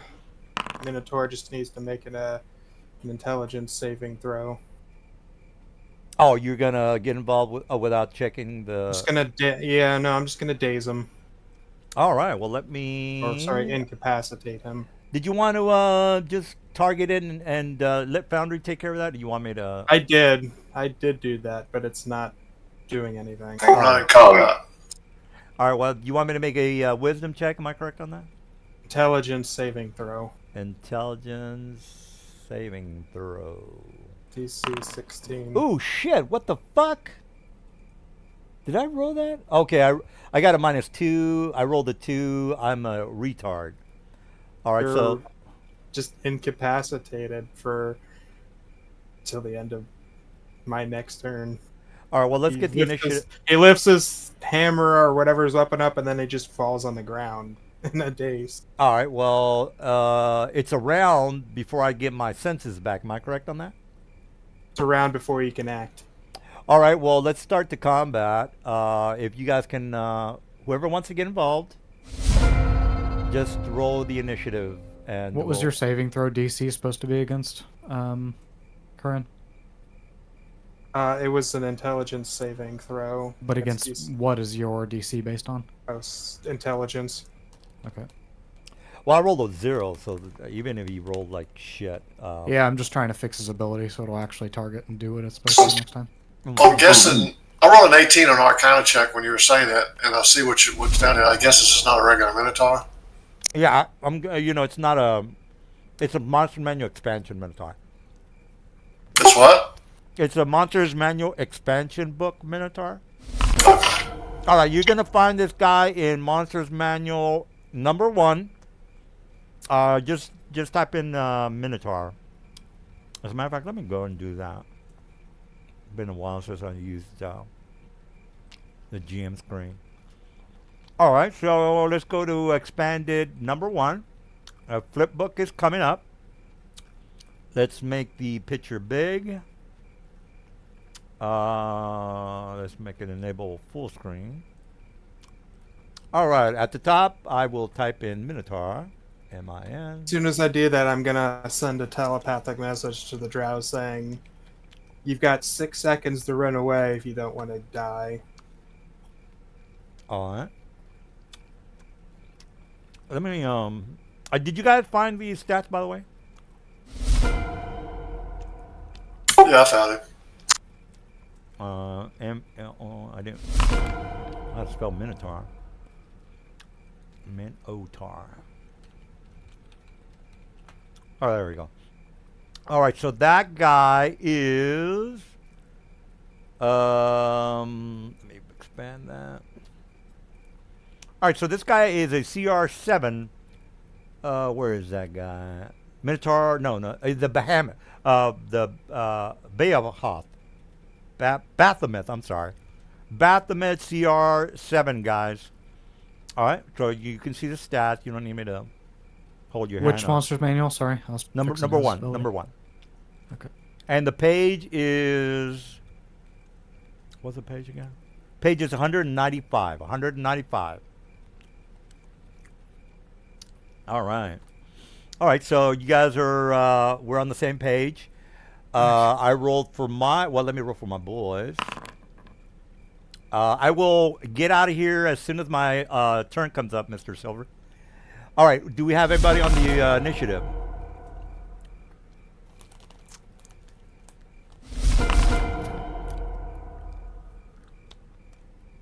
All right. Well, we're ready to rock and roll.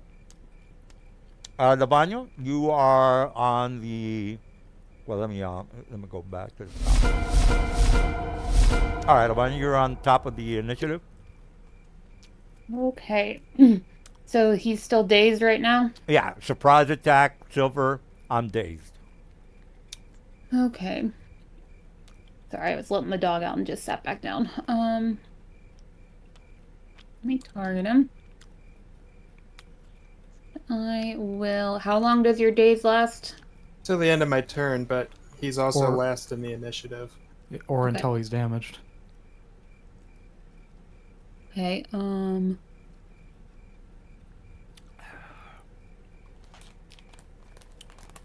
Okay. Current, I Mm. fixed your psychic disruption and set it to automatically consume 3 of your psi points primary ability there. did we learn what type of minotaur he is? Since Yeah, 195, Monsters Manual Expanded number 1, CR7. Okay, I might go ahead and cast Fairy Fire. So that won't damage him, but it will... So while he's dazed, does he have disadvantage on things? He's Oh. incapacitated. Okay. So,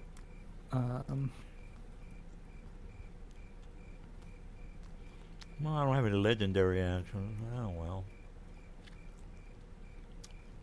just can't take actions or reactions. Doesn't do anything for dex saves or anything like that. Hmm.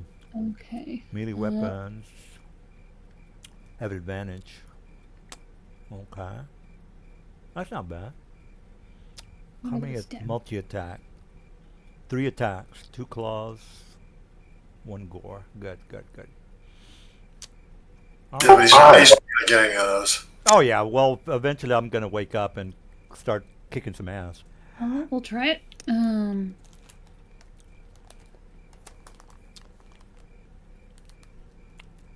Cast it here to keep the drow out of range.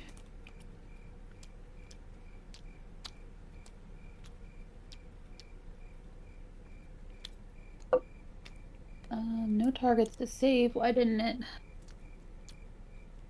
You need to fix that there, Elrond there?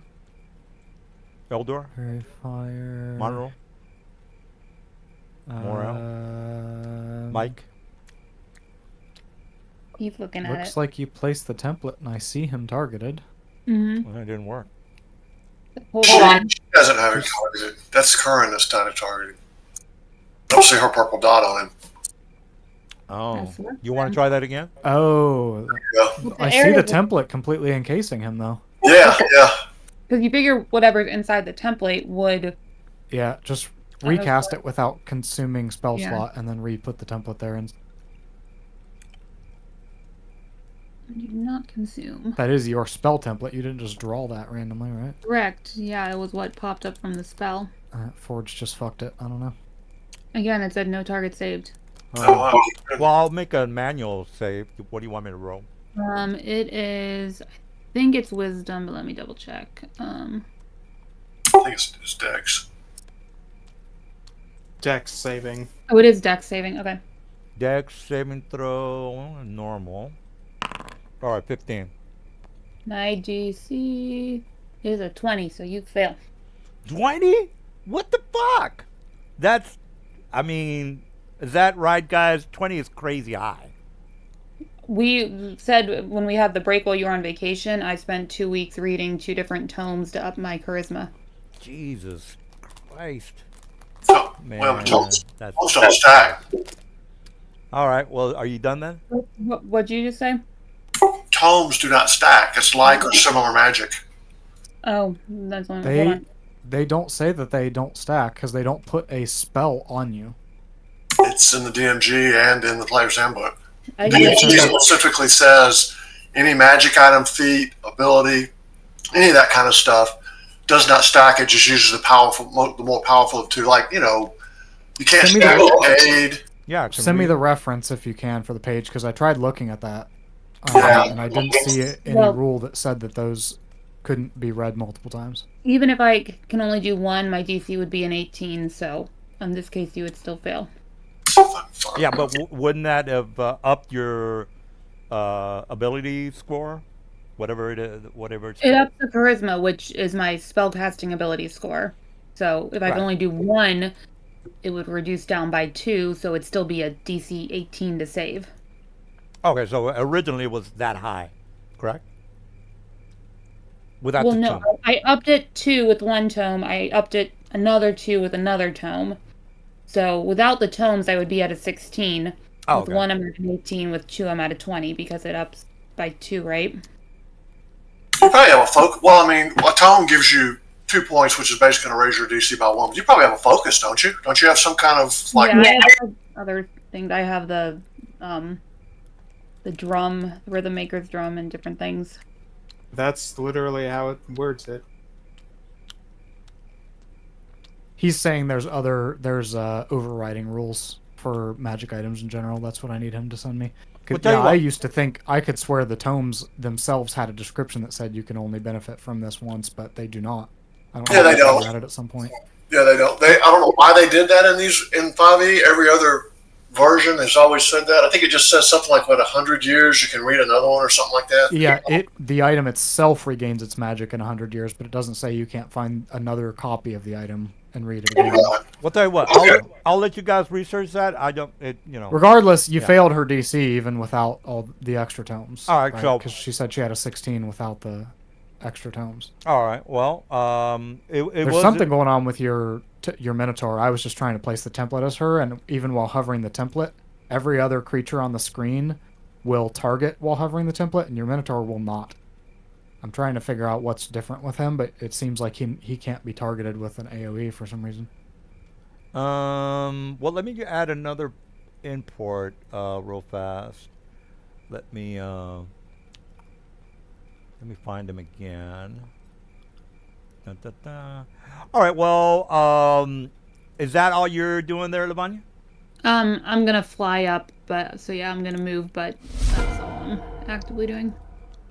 All right. E- Tar. Let me reinsert him from the plutonium import. Let me put him in again, guys. Maybe the one that I have is old. It's taking a bit. Hold on. All right. Well, Kern, while I'm waiting for the upload, what did you want to do? that. If you can target him or whatever it is that you got to do. All right. Yeah, no, my UE just disappeared on me. All right. Well, let me put in the one that I just uploaded. Creatures. He needs to get the fairy fire effect put onto him once we get it figured out. All right. Let me delete this guy and add this guy. Okay. I was last, and I'm still last. Actually, I haven't rolled. There we go. Is it working now? Yep. Something was wrong with that previous statement. Yeah, it seems like when I noticed that when I originally did this, when I might have been like 4 months ago, it screws things up. All right, well, good, it's working now. That's all I care about. If Mr. Assistant wants to do whatever it is he got to do, that's Yep. fine. It's all Alright. fixed up now. It's All got right. both effects on it. All right, so Curran, what did you end up doing? Damage to my boy? Give me or a what? moment. Okay.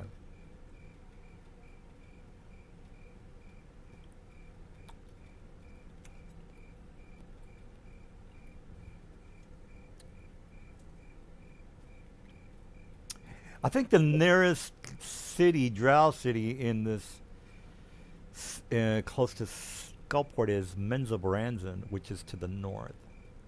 I'll make some shit up. All right. I don't Does know. anyone have silvery bars to try to Yeah. make them repeat that? I do. Sure. Or you can do it. Well, I'm down to 2 out of 3 first level spell slots. How are you? I just cast one spell, so What? so as a reaction, we can cast Silvery Barbs. Which, Sure, yeah. That's gonna make him effectively blind. Well, I'll just attack with disadvantage.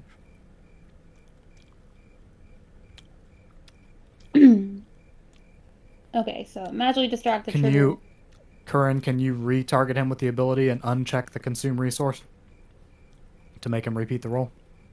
Yeah.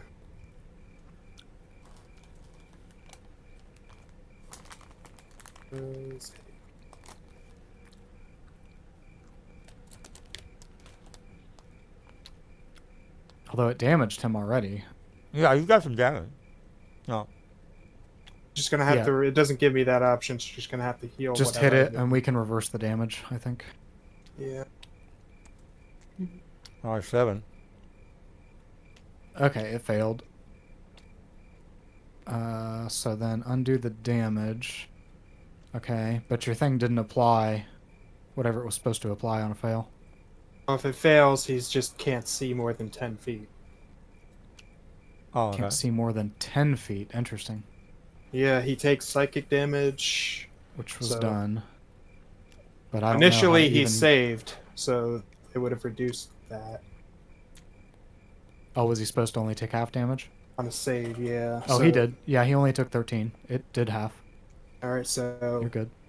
you'll need to add another 13 since that'll bring the total damage up to 26.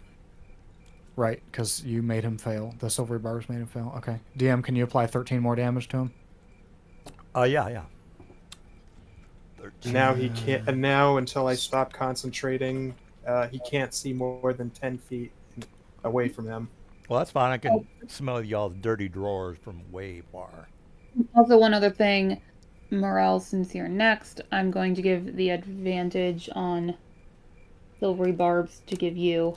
So you have advantage on the next attack ability or saving throw. You do.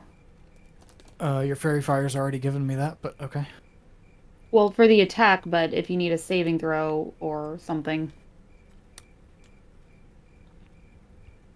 Yeah, honestly, Curran, I really don't know that Forge is capable of handling that pseudo blindness during your concentration effect. That's very complex and situational. I don't expect it to handle much here. I could probably override his vision to 10 feet, but I don't think I have a way to put that effect on him until your concentration on another thing ends without some very in-depth macro writing, like JavaScript coding. Yeah, I don't think we have to go that deep into it, guys. Nah. I mean, you're making noise. If anything, I kind of have an idea. I'll attack with disadvantage because, it's the 10 feet mark. Which Oh, is all right. I just Actually, no, updated the screw- vision on his token to 10 for now, and then if Curran gets hit, we'll just make him make a concentration save. I forgot Oh. that's a concentration, so just delete that card. Delete which one? And I just posted up. Looking for a bonus action. I forgot it was a concentration, so yeah, just remove it. all right. Trying to see what kind of actions I have left to me here. Yeah, take your time, guys. You guys are going to be in Skullport for a while. Or maybe not.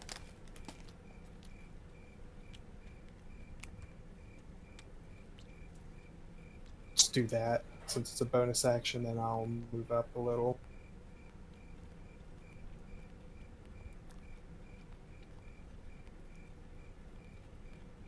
I wonder if your buddy is going to enjoy working for baddies. We're working against baddies still, so. Yeah, I got a point. As long as we're Alright. not working for the bad guys, taking out the good guys, then I don't think he'll mind. All right. Well, you're up. The drow was told, he's got like 6 seconds to run away. Yeah, I've got, he's after Thale.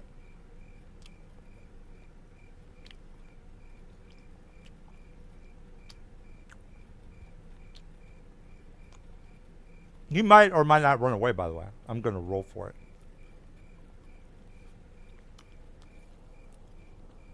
Yeah, good luck with that with monks in the party. Well, he could be just so pissed off at the Minotaur that he'll want to take some payback.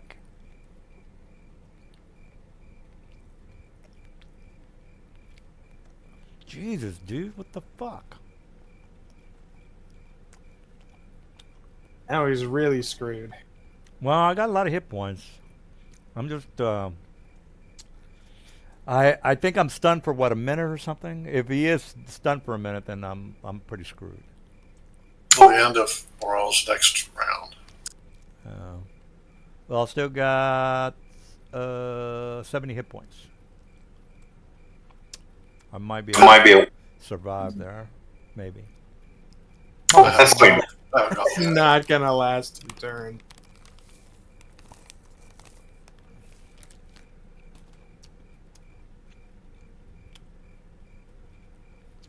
Jesus. All right, Thor, you're up. Those are going to do like 40 damage or some shit. He's incapacitated, he's fairy fired, he's 10-foot blind, and he's stunned. You have about 4 different sources of advantage, so Yeah. you should be able to just delete him. Okay. That's a good idea. Just skip your turn, Thel. That's a good idea.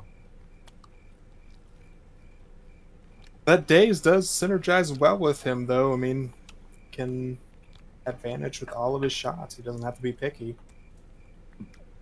Well, I'd like to get a shot off at somebody. Then my Uh-oh. ambush attack. All right, Gloomstalker. Hey! It's over. I was like, your sneak attack's not going to finish that. We might be in trouble. I forgot you had Gloomstalker. All right, so the shot is taken from Mr. Thel.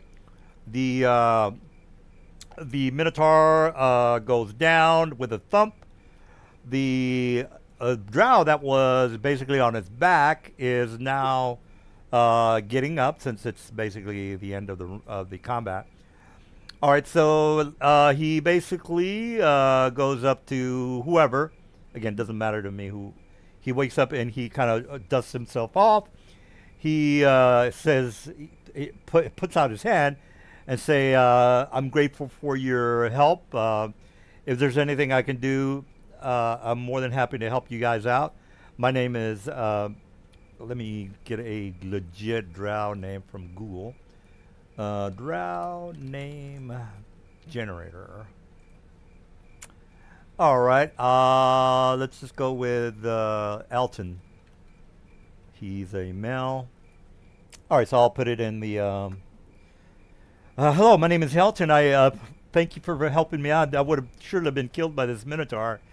Unfortunately, he had the assumption that I owed him some money, which he was incorrect on. And again, I'm sorry. And this is out of character. You know that this place is horrible.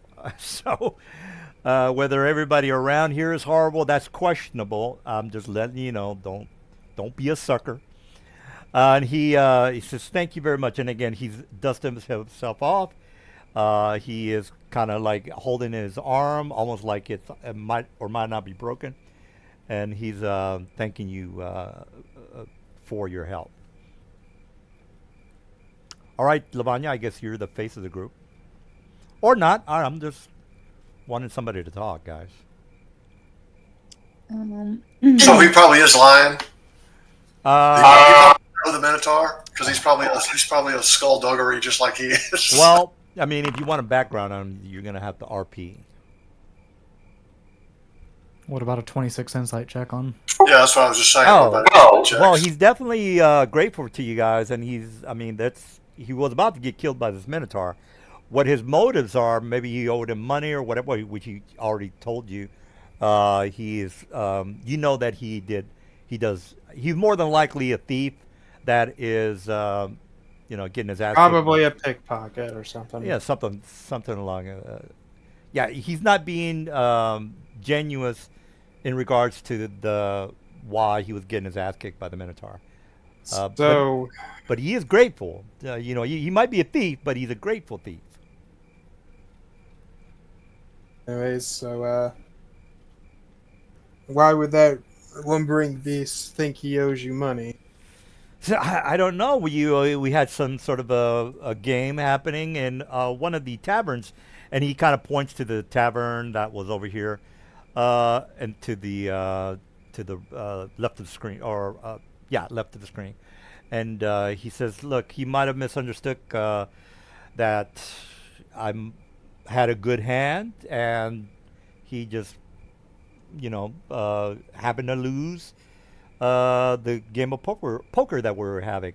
Now, I tried to let him know that I won fair and square, but unfortunately, this particular Minotaur doesn't have sense enough to know when he needs to know when someone is telling the truth, which, again, all I'm saying is that he lost a great deal of money to me, and he was fairly upset about it. But now that you've helped me out, I will take my leave. So he's kind of trying to. I'll grab his wrist here before you go, we have some questions if you don't mind. Oh yes, and he kind of bows down to you. Of course, of course. What can I do you for? I'll bring you over to Vanya here. And then he kind of looks at Morel and says, he might or might not have something on him if you are, inclined to rip him off. So he's kind of dead, right? yeah, he's We kind didn't of non-lethal him. yeah, he's dead. So, But I'll- he doesn't know whether you want to, steal what he has on him, because I'll yeah. look for whatever he's talking about. All right. Well, you know how to grab stuff from dead bodies. You don't need me to help you with that. All right. So, Lavanya, if you would like It's to empty. explain to our new friend here what a few questions. Absolutely. We could, Anything I can do to help you? Do you need? Are you new to the Skullport? I can show you around. I happen to live here, by the way. I make my living from games of chance, I guess you could say. Unfortunately, this game didn't turn out as profitable as I thought, and this disagreeable gentleman just didn't see things my way. If he was supposed to have something on him, he's empty. Oh yeah, yeah. Whatever Foundry has, I don't know. Okay, there's nothing. Yeah. All right. So Well, when it comes to chance, it seems like maybe you were not as lucky in your well, as I partner s- in this scenario. he says yes. Well, Minotaurs are not very sensible creatures, I would say, and he did have a very ordinary attitude. So he didn't take too kind to me taking his money, which again is not my fault. He just had a bad hand on him, and I just happened to take pretty much all his wealth, which is unfortunate for him. Unfortunate for you. Fortunate for me, yes, of course. And he kind of stiffens up, and he was kind of hunched over a little bit. But when he's seeing that you're kind of being nice to him, so he kind of stands upright and says, "Yes, you can understand. So these minotaurs, very nasty creatures, might not seem sensible enough for the likes of your kin as well as myself." Yes, well, to business, I guess. We are newer in town and looking to, not make any waves, but we are hoping to maybe connect with someone in town for some business dealings, possibly some shipping opportunities.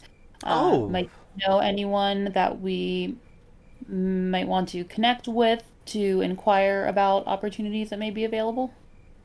And then he says, "Oh, you're new in town," and then he kind of has a kind of like a side view. This is out of character. Again, I really like that Deadwood show. There's that sniveling hotel owner. Again, if you saw the show, you know what I'm talking about. He's a bit of a weasel, and he's kind of like, yes, yes, I can. Well, lucky for you, I can maybe show you around town. What exactly were you looking for? I pretty much know almost everybody here in town. Again, a tour is not necessary. We are simply looking to make connections with someone who may be able to aid us in a shipping venture. Oh, well, lucky for you, you've came upon the correct individual. I'm more than happy to help you out with any individuals you might be looking for. Again, as I've already mentioned, I'm well known around town. As a matter of fact, they call me, and then I think I already gave you the guy's name. Did I get? Yeah, Elton. Elton, and I'm somewhat what you would call a man of means, more of a courier, sending messages to and fro. So you would understand that I would have personal relationships with any type of business around Skullport. Um, Hold on a sec. It's 9 o'clock, and I'm having a real hard time staying up, guys. Yeah, if you want to bow out, I don't think we're gonna do any fighting tonight, guys, because well, we might, depending on how you guys want to proceed. But we first have to figure out where the mine flyer is before we can get into any kind of action.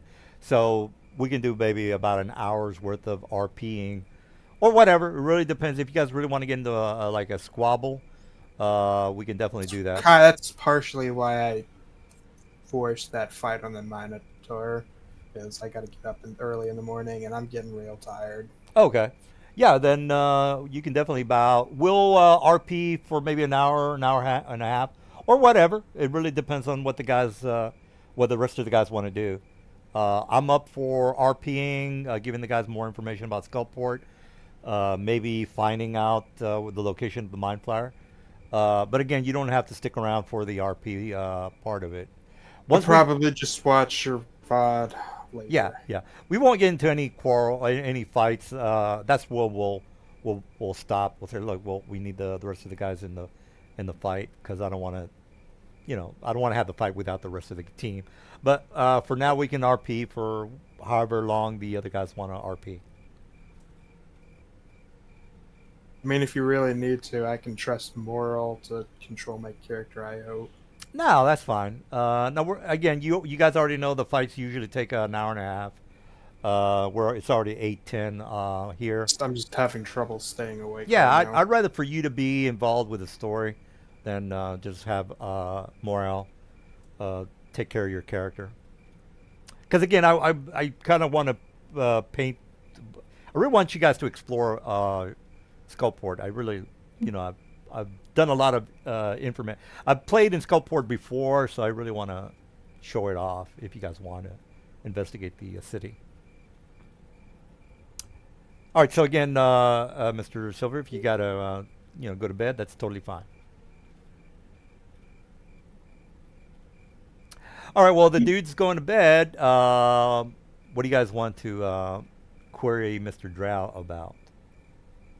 Well, we can keep questioning him, but Full Moon and Morel, if any questions come to mind, please interject.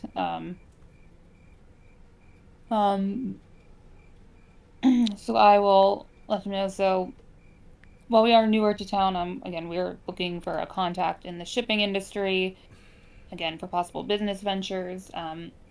We are coming from Sigil and do a lot of work in that area, so particularly anyone who may have dealings going to Sigil, maybe someone we want to speak with for potential business opportunities. Oh, absolutely, absolutely. I do have a couple of business acquaintances I can introduce you to. Now, since it's usually nighttime here, the businesses don't really work out too well, unless the business happens to be a casino, places of chance.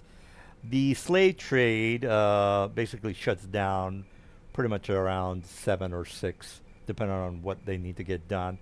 The business of entertainment stays up 24/7.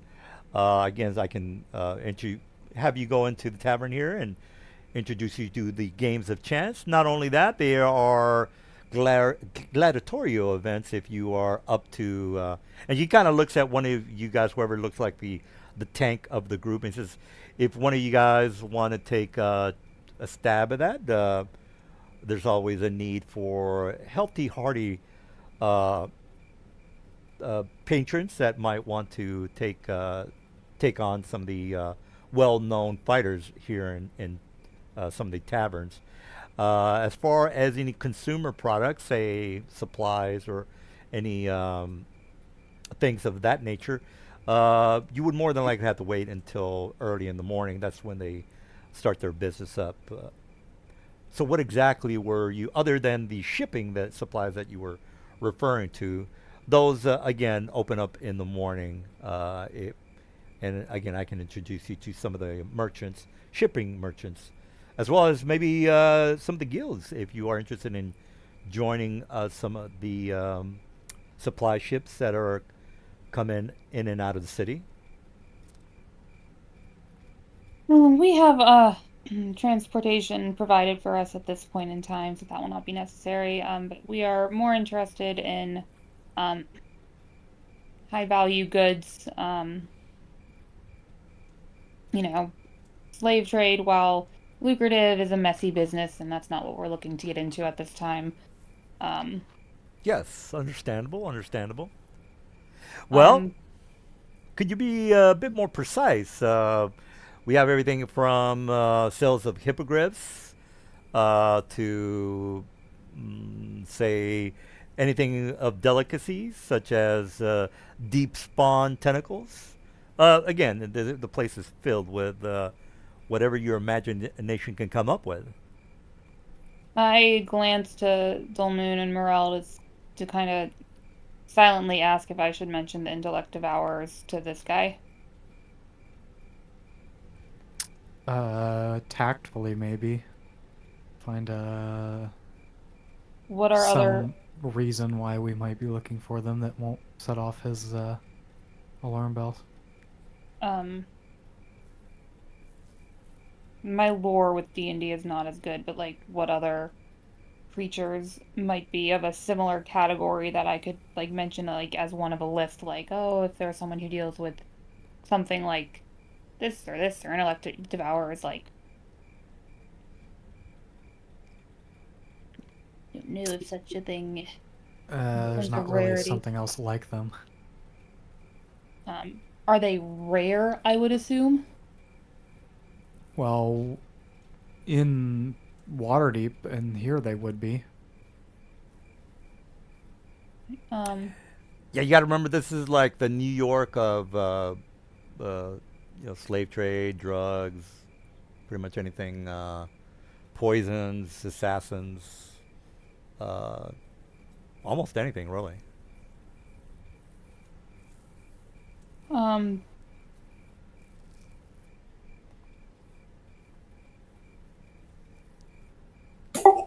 What was the question? What are you looking for? I'm trying to find, like, we need to give him more in terms of, like, what we're trying to look for, but I don't want to flat out ask him who sells intellect devourers in the city. So, like, Yeah, how we're to looking for tactfully the mind flayers that we think are sourcing them, so if you can find a way to get hooked up with some mind flayers that might be selling illicit goods or something.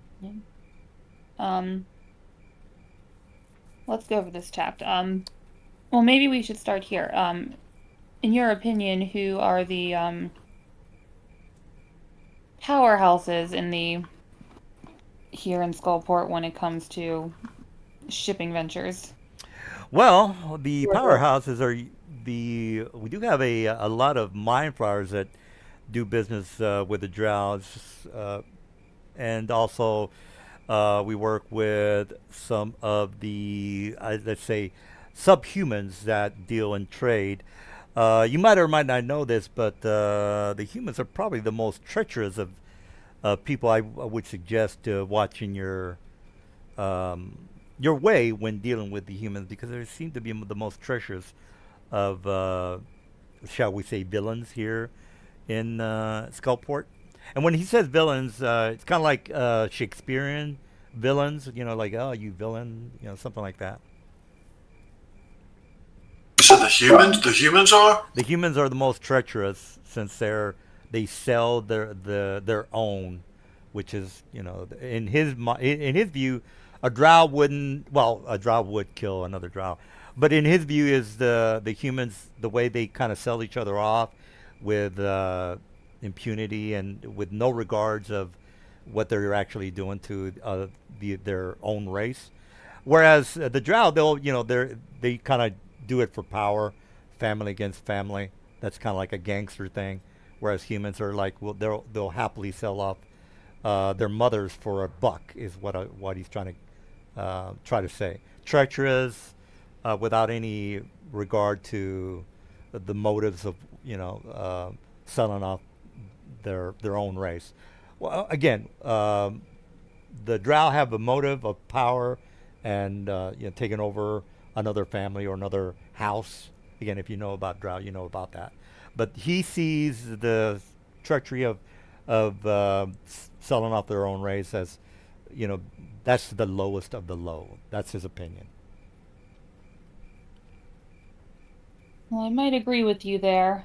Perhaps it would be wise to pursue some of your Mind Flayer contacts first to see if a connection might exist. We are perhaps more interested in creatures that are rarer, dare I say, illicit, high value goods to be moved. Well, I do know of 3 shops that deal with antiquities. One is an alchemist shop, another one is a spell component magic shop, and the other one is, like I mentioned before, things dealing with hippogriffs and specific type of creatures. Now, as far as hippogriffs go, they're seldomly bought here since we are in the underground. But I would assume that the proprietor of the store could maybe steer you in the correct direction. Again, if you are in need of specific, I guess you could say, animals or creatures, I could forward you into that direction. But again, the alchemists also deal with specific components for, say, alligator hide or carrion crawler blood, things like that. The alchemist would more than likely be another good referral, and as well as the herbalists, which again deal with those sorts of matters. If you're looking for any kind of plant creatures such as a Sahagin, well, not a Sahagin, but a shambling mound is what I meant to say. Very As an interesting. example. Sounds like the business is booming here in Skullport. Yes, Wow. yes. As a matter of fact, I've lived here for almost 200 years. There was a bit of a cataclysm that happened about 100 years ago. It seems that the place was taken over by, shall we say, well, it's common knowledge now that the doppelgangers have made their fortune here in Waterdeep and throughout the realms. But no need to get into that. I will say that they've done fairly well throughout the realms. Indeed, it seems they have. Well, perhaps these shops you mentioned, I assume as they are not entertainment oriented, they will open in the morning. Yes. Well, if you have a little bit of time and want to make a little bit of, shall we say, extra cash, I can introduce you to some of the patrons in the tavern. It's the Snakeheads Tavern, and you kind of look at the hanging sign that is kind of like swaying in the breeze. You see, the snakehead, and with a forked tongue sticking out. Looks like it's in agony because it's got bulging eyes.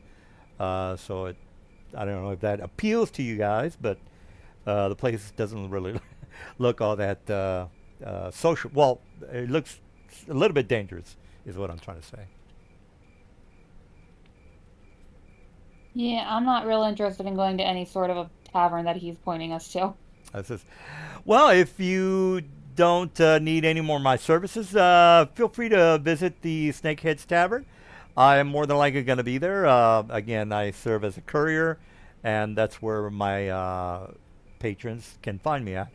And I thank you for my life. Luckily, you were able to come by at the opportune time to save my ass, and I'm grateful for your help. Hopefully you will not require our help in the future. Yeah, I'll try not to deal with the um, pig-headedness of these minotaurs ever again. I've learned my lesson. Before he goes, does he give us the location of the 3 different shops?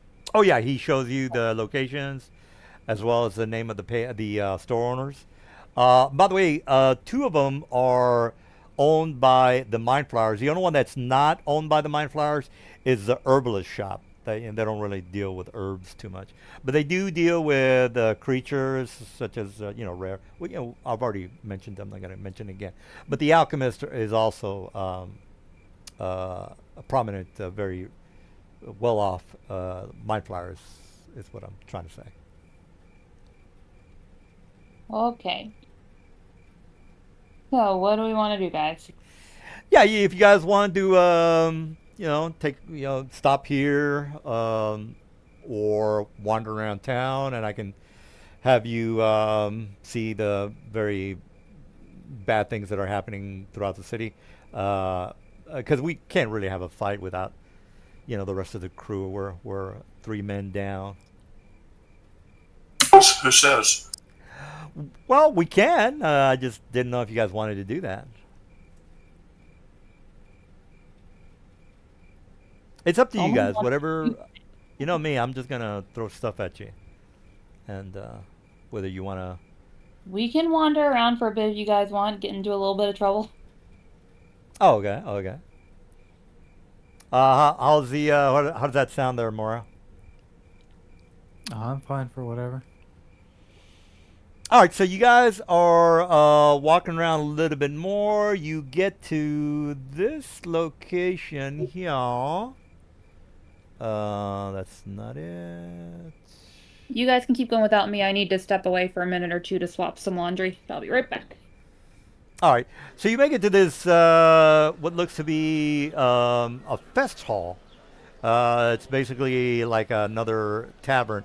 This tavern in this location is more upscale, so you don't have fights and people throwing up outside, things like that. Let me turn down the. All right, so in this particular location, you see the majority of the people that are here are humans, and again, you've already been warned by the drow that humans are, treacherous and.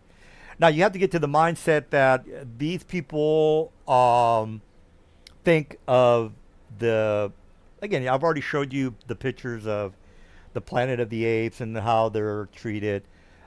These humans here are upscale, sophisticated, more than likely, maybe slave traders. From what little information you got from the drow. He did mention that the humans majority are slave traders. And slave trading is big business, guys. Remember, you already know that Mind Flowers, they have to have slaves in order to make more Mind Flowers. Because, the way Mind Flowers are created, so on and so forth. Also, humans can be used as food for giant lizards. I mean, there's just a million things you can do with humans.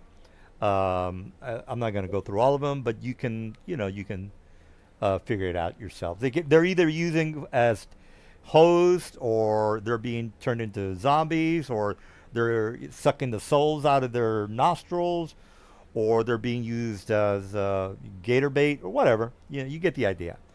And again, this whole area seems to be some sort of upscale tavern.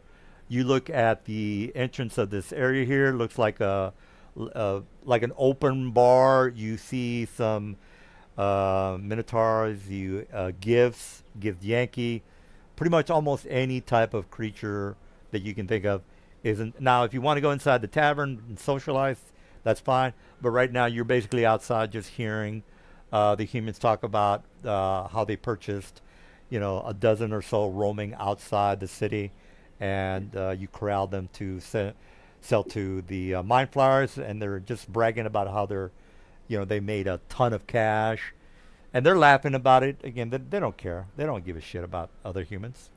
So, does anybody want to, socialize with these horrible slave traders? Or not? I can put you in a different map, and I can. Unless we're trying to get information from them, I don't see any need to socialize with them. All right, so nobody wants to go into the tavern. Now in the tavern, you can hear some rumors, but they're like, oh damn, we don't have time for rumors. Or I'd like to know what we could do here if we decide to stick around, and the rumors might might have you stick around Skullport a little longer. So again, you can go inside the tavern, and I can give you 3 missions. Technically, is what I'm trying to say here. It's all new stuff. Don't need it unless there's something in there that would point us more towards the right mind flare that we need to find. Oh, okay, yeah. You already got the mind flyer information, so let me put you on the next map since you guys don't want to find out a little bit more about the slave trade. All right, so the next is going to be... All right, here we go. This is good. All right, so in this location, there are a couple of Drugar that look like they're pretty inebriated, and it's time to kick your ass. All right, so one of the Drugar kind of walks right in front of you guys. Let me drop you on the map. All right, there's only 3 of you guys. Morale. Kern is gone. He's gone. Thel's here. All right, so let me put a couple of Drugar, because they purposely.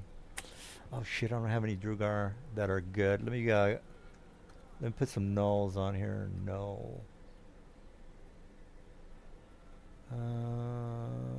Oh yeah, nulls are good.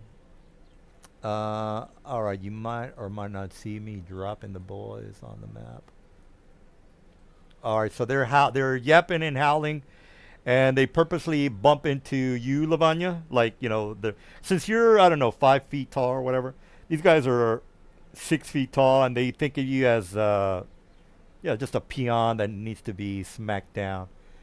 So just to clarify, you abandoned the Duergar and we're just going with a bunch of... Yeah, I don't have any high-level Duergars. I only have level 1 guys, and that's a waste of time having level 1 guys try to kill you. All right, but these guys are, you are going to make your humanoid check. Is that a nature? Jeez, I keep forgetting all this crap. Humanoid is history. It's history. All right, so a simple history check.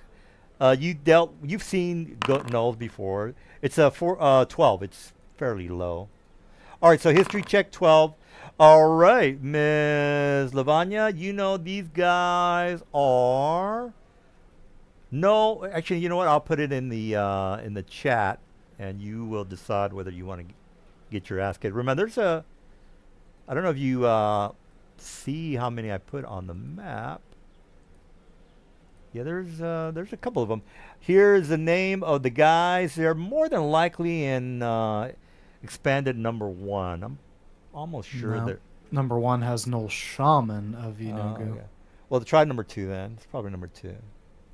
Wait a minute, they might be some from D&D. Let me just 5e that. I think they might be from 5e. Number 2 has Champion of Inogu. No, they're from 5e. So if you go into the regular Monsters Manual, guys, actually they're in Monsters Manual, the normal one. You'll find their stats. They're on it. D&D Beyond. All right, well, you made your check. You know what you're dealing with. Do you want to start to scrap?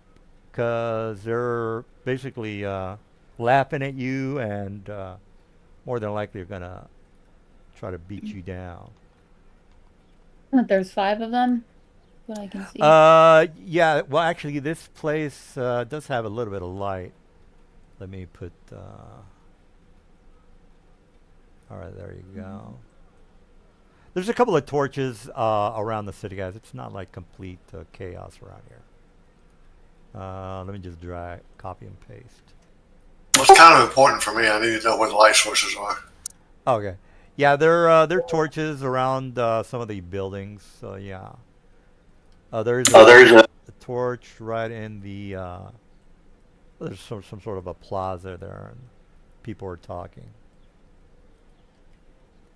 All right, those are all the torches, or the light sources, I should say. And if I remember correct, I don't think these guys have blinds. No, they do have dark vision. So, all right, they can see regardless. But again, this is Skullport is not a. You can't see me. Well, That's why I was asking you where the light sources are. yeah. Well, regardless whether they see you or not, they're gonna probably piss on Lavanya. So, what do you guys want to do? Again, they're so remember, guys, they're bullying her. They look like they well, I'm gonna role play and just say, watch your step there, runt. And they're talking in common, by the way.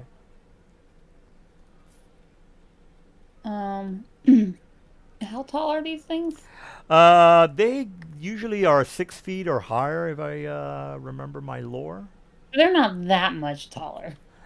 Well, well, a foot is, a foot taller is intimidating. I'm, I'm not 6 foot tall, and somebody that was big and huge that was 6 foot tall, I would be intimidating. That's just me personally. I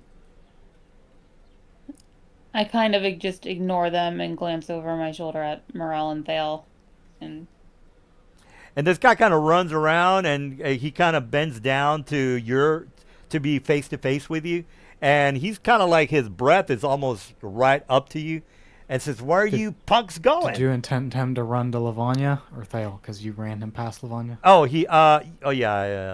Right here. He's like right in front of you, Lavanya. Remember, he's kind of he's kind of hunched down, so you can get a whiff of his horrible breath, and he's kind of taunting you, saying, "Where you runts going? Or where are you going, you runt?" Because he doesn't care that you're there, Morel. Because you're not 6 feet tall. He doesn't give a shit about you. He doesn't know anything about you. He thinks you're a fucking peon. Thel, I don't even see. So I'm dealing 5 guys against 2. Is it 5 guys? Yeah, it's 5 guys against 2. And they're going to probably whip your ass. If you want to start the initiative. There's no need to start the initiative because you guys haven't told me that you're going to start something.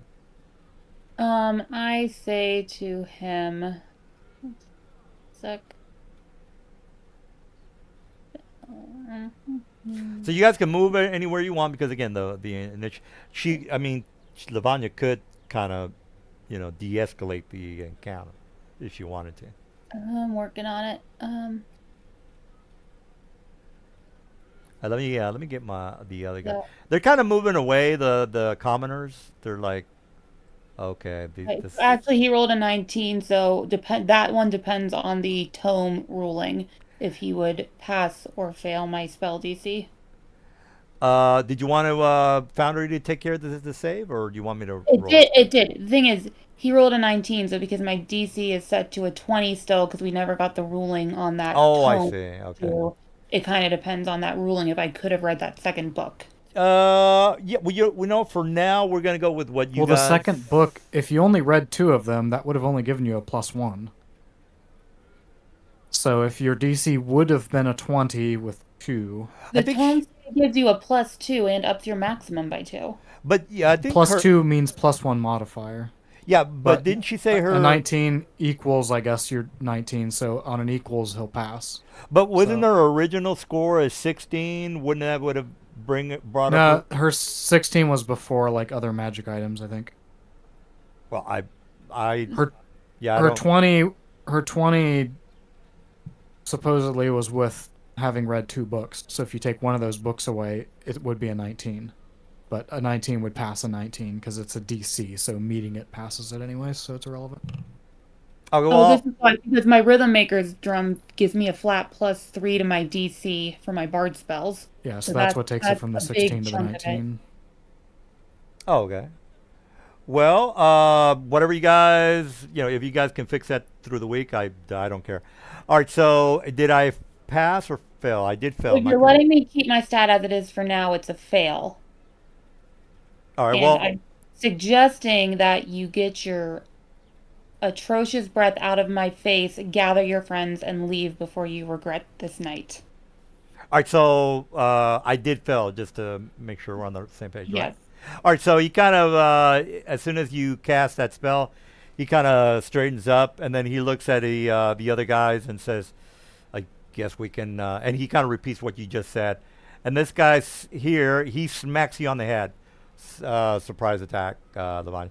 Actually, let me start the initiative, because these guys are pretty rough hombres. Thel, I'm gonna put you on the initiative. All right, so I'm gonna roll for my guys. This is a surprise because these guys, they hate you guys. Let me do my surprise real fast. He doesn't care that you're. His friend might not get involved with a fight. Just let me know what you want him to do, by the way. All right, so let's begin combat. I'm just going to get to the part where only he attacks, guys.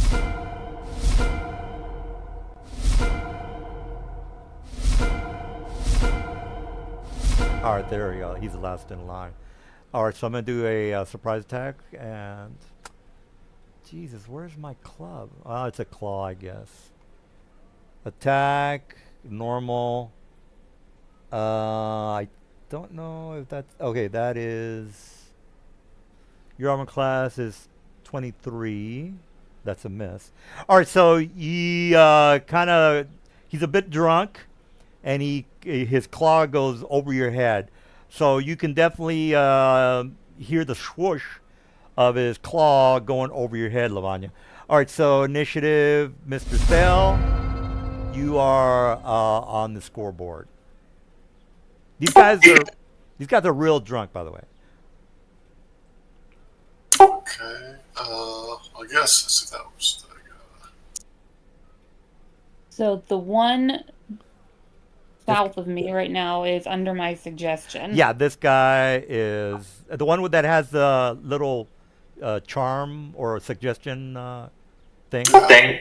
I mean, I wouldn't technically know that. I'm targeting the one that just took a swipe at her. That's the one to the northwest of her, right? Yeah, that's her. This guy went behind her and tried Yeah. to circle. Yeah, I'm gonna shoot him. What's it called? It's they do it in New York. It's the beat your ass in the face thing, game, pop you in the face game. Or I forgot what they call it. All right, Thel, what do you want to do there? I'm gonna use my bonus action to. What's it called? Pop you in the face game, punch you. It's a punch out game. That's what it's called, guys. Punch out game. Alright, and I'm gonna use my Gloomstalker attack. Yeah, I didn't have any Drugar guys set up, so I'll do that this week. Ooh, that might have missed. Did a 16 hit? Armor class for my boys is 14. Okay. All right, well that was fast. Oh, these are CR4. They're not too bad. And that's it. All right, Lavanya, you see that for whatever reason, since Thel is practically invisible, the guy who tried to punch you slumps to the floor.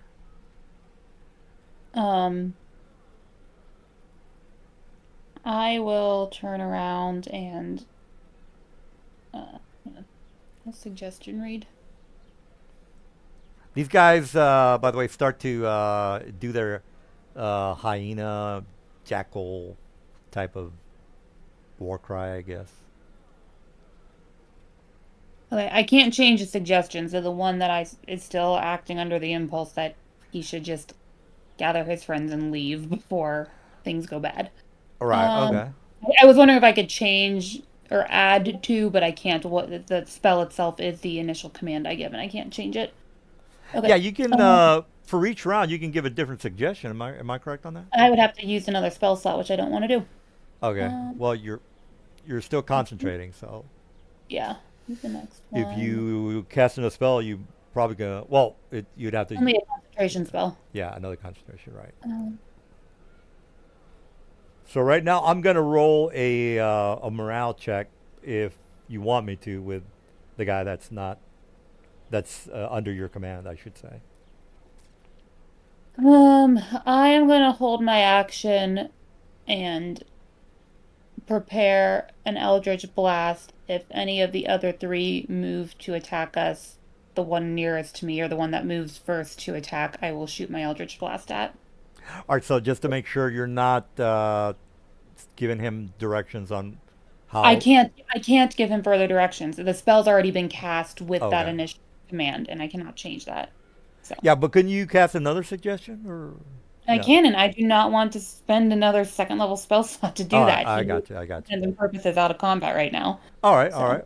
Well, I'm holding my action until one of the other three moves to attack us, because they could All still right. change their minds. so this guy's just backing away because you just told him to get out of my face, and that's all. I told him to gather his friends and leave. Oh, okay, okay. Well, if that's the case, that's yeah. I forgot you said that. I'm gonna roll a morale check, meaning that it's a heads or tails, technically, guys. Yes, they're gonna agree to let this guy tell them what to do, or no, they're pissed off that you just brought down their leader or whatever.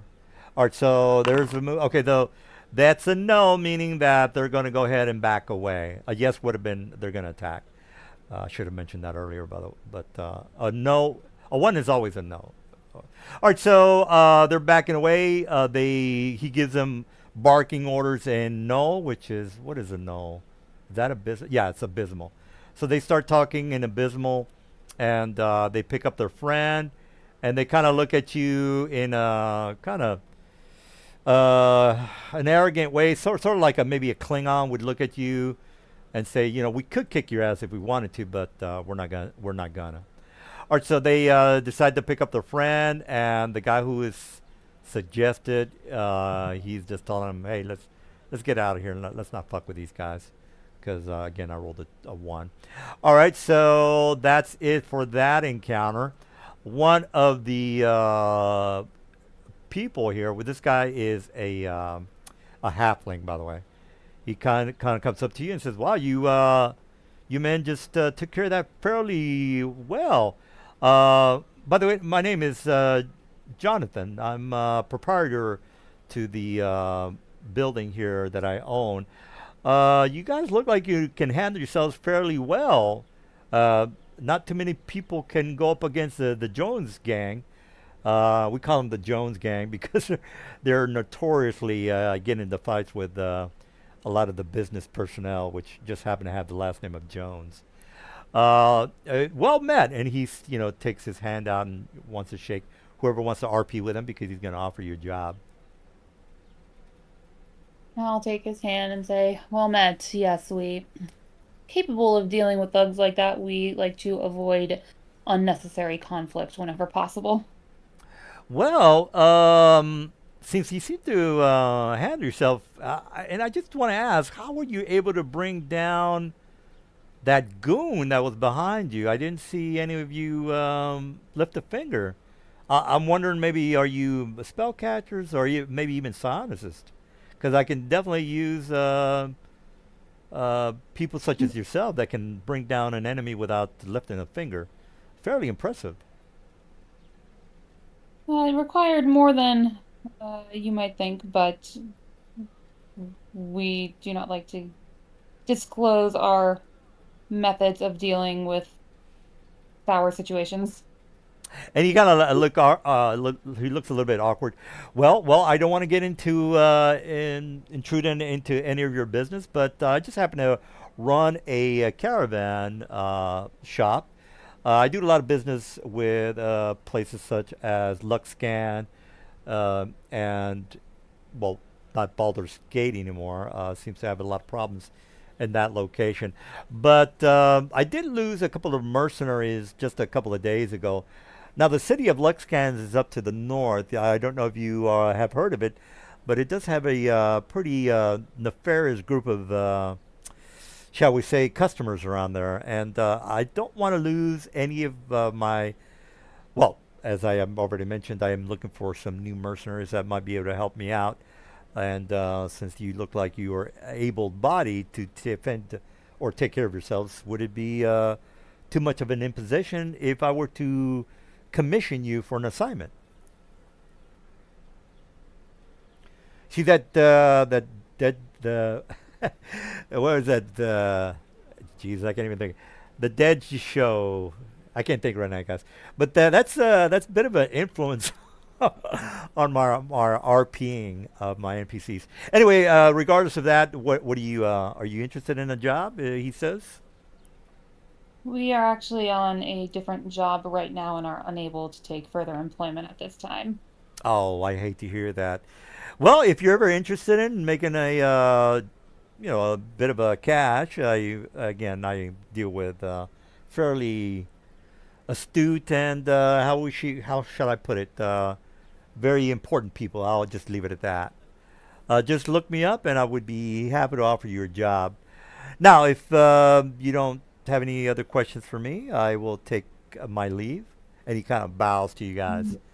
And For you though, you seem like a trustworthy fellow. Where might you recommend the more upstanding establishments being in town if we were looking for a tavern or inn or something of the sort?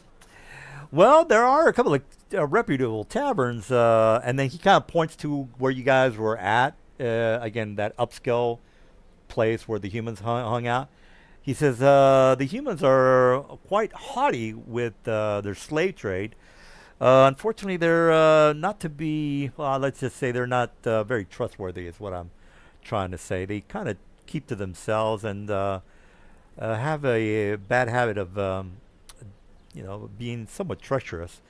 But the place that they do business, or the tavern in the location where they hang out, is fairly well astute when it comes to meeting upscale people. The place is usually a place where the high-end business folk hang out. If you are interested in hanging out with those sorts. And then this is out of character. I'm not going to go through all the taverns, but he is kind of impressing on you that the place where the high-end people that might have to do with trade when it comes to mind flyers or whatever, they would hang out at that location. Well, after he's done, I will thank him for his time and let him get on his way. All right. While you guys are looking, you see that the gnolls kind of look back at you with they look like they might be scheming or something. You can't tell. They might come up in the future. Is what I'm trying to say. All right. So he takes off. The suggestion holds for 8 hours as long as I maintain the concentration. But then when it ends, I think they are aware that they were suggested. Oh, is that a fact? Is that right, guys? Morel, Mr. Thel? Are they gonna know that they were suggested? Because that's gonna, Suggestion would say if they do or don't the spell itself. Yeah. Well, yeah, she could have worded her suggestion that it would suggest they wouldn't know. But as per Lavagna's description of the spell, let me check the wording again. I might be thinking of a different spell. I know there's one where they're aware that they. yeah, if they're aware, you're Hold probably on. going to bump into them again. Just a heads up on that. All right. While you're worrying about that, you could I can put you back in the area where the highfalutin people are at. The tavern where the humans. No, and this suggestion doesn't say that they know. Oh, it doesn't. I'm thinking of it. Okay. Okay. Well, then you don't have to worry about meeting them again, guys. So that'll be that. All right. So we can go to a new map, or you can query the halfling with more specific details about where this where somebody would be selling, intellect devours. Or you can go back and meet the upscale, high class, treacherous people that deal in drugs and on slave trade. So those are your options, guys. Or we can go to another encounter, and I can try to kill you guys. So there's three options. Another encounter, get specific information from the halfling, or go back to the tavern and see if you can spot a mind flayer that you can maybe talk to. What's three options? What do you guys want to do?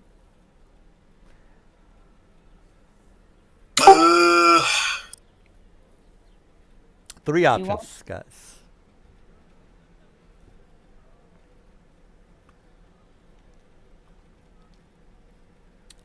Well, you could probably just like pick a direction and find a mind flayer, right? Yeah, you'll eventually bump into one, but if you want specific information from a mind flayer, the tavern where the halfling mentioned would you can RP with a mind flayer in the tavern is what I'm trying to say, I don't particularly want to RP with a mind flayer. or get information or whatever. You know, He wants to go fight a mind flayer. I'm saying I don't particularly want to be anywhere near one. Oh, be near it. Okay. Yeah, because most people, dump stats or intel, and everything they do is intel based. Saves and crap. Um, I don't know. Yeah, it's Better. whatever you guys want to do. well, Say while we- we're playing, I'll ask him. We did hear some talk that there may be business regarding intellect devourers in town. Do you know who's where we might learn more about that? Oh, there he says, "Oh, intellect devours. I have heard of a alchemy shop that deals with spell components that is run by a mind flayer. I think his name is Cthulhu. I'll put it on the chat. Cthulhu.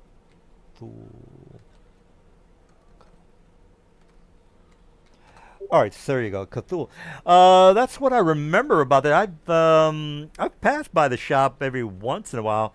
As a matter of fact, I think I'm more than likely sure that they're closed tonight. But they deal in various spell components, alchemy. So I think that's who you're more than likely want to talk to. Sorry, taking notes. So you were able to find the specific information about Cthulhu and his alchemy shop. Okay. Well, I will thank the halfling for the information and let him know, should our availability open up and we are still in the area, perhaps we will look you up for work, but we cannot make guarantees. No, not a problem. Not a problem. It's interesting in the way you guys handled it. I thought I figured I'd see if I can commission you for an assignment. But regardless, thank you very much for your time, and you have a great evening. And he You walks too. away. So he opens up the shop, and his wife is there, and the kid. His kid is kind of like looking through the window at you guys, impressed as how you brought the. You got to, you kind of have to figure that you guys were in a quarrel with these guys, and all of a sudden this 6 foot tall no just drops because however they're impressed with your skills is what I'm trying to say. All right, well, do you guys want to RP with Cthulhu the next day, or do you guys want to wait for the rest of the team to get that information, or you want to go back to the tavern and I can give you the 3 rumors from the bartender just to fill in some time, or whatever. You have those options. So, or another encounter. I mean, I'm Maybe. kind of RP'd out. Okay, Okay. well, yeah, that's fine. Just as long as I get my 4 hours, I'm not gonna have any withdrawals, And I really kind of, my main goal was to do the Deadwood NPCs, which I got done, which is really what I wanted to do tonight. I mean, if you guys want to do like a short combat encounter, we can do that, but otherwise, Yeah, yeah, my I creative can. juices for RP are kind of expended. I can do a Charles Bronson. Let's just say somebody's being violated. I'll leave it at that. And you guys can be the heroes. Actually, I shouldn't be telling you guys what I have planned. All right, well, ixnay the ixnay all that. That's not gonna happen. You know what? As a matter of fact, that's not gonna happen. Something else is gonna happen. I'm Well, just trying. do you want to do another combat or do you want to call it a night? Yeah, I'm just trying to impress to you guys that this is a horrible, horrible place. That's all I'm trying to do here. You usually take us to horrible, horrible places. It's Well, the I expectation. I want to stand out as as a DM that puts the players into questionable moral situations and very evil places. And then you call us out when we make questions. I love it. I love shaming you guys. All right. Well, again, I all I wanted to do is bring up the bad guys, which we already did.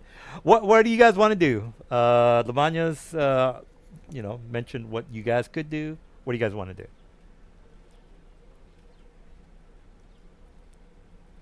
Hello. I guess it fell asleep. All right. Well, if that's it. I don't want to get into anything big like mind flayer stuff or anything with only 3 of us here. So Oh, okay. So Okay. I don't know call what it a more. night or a short random combat encounter in the town. Or you can RP with Shul without the rest of the guys. I don't, maybe if you guys want to do that. You can just say, well, we're going to find a hotel and then just go to sleep. And it's the next day and we're going to RP with. But Lavagna's already said she's RP'd out. So. Yeah, I mean, I think we should start the next session with the whole group Okay. freshly long rested. So Yeah. we should probably find room and board and then just check in for the night. All right. So you guys find a place around the corner. It's like a 2-story building. Pretty much, it's a well-kept area. The guy behind the counter is a half orc. Place looks in good condition. You see a couple of gnomes, Drugar, short people that are downstairs drinking and talking. Again, you guys don't want to RP, but I just kind of want to give you a description of the hotel you're in. There's nobody trying to kill you other than maybe the gnolls, but again, Lavagna said that they're going to be in control for 8 hours. So no need for anyone trying to stab you at night. All right, well, that's really all I wanted to describe to you guys here in the famous city of Skullport. And if that's going to be it, then I'll go ahead and stop the stream. Sounds good. And then level up to level 8 for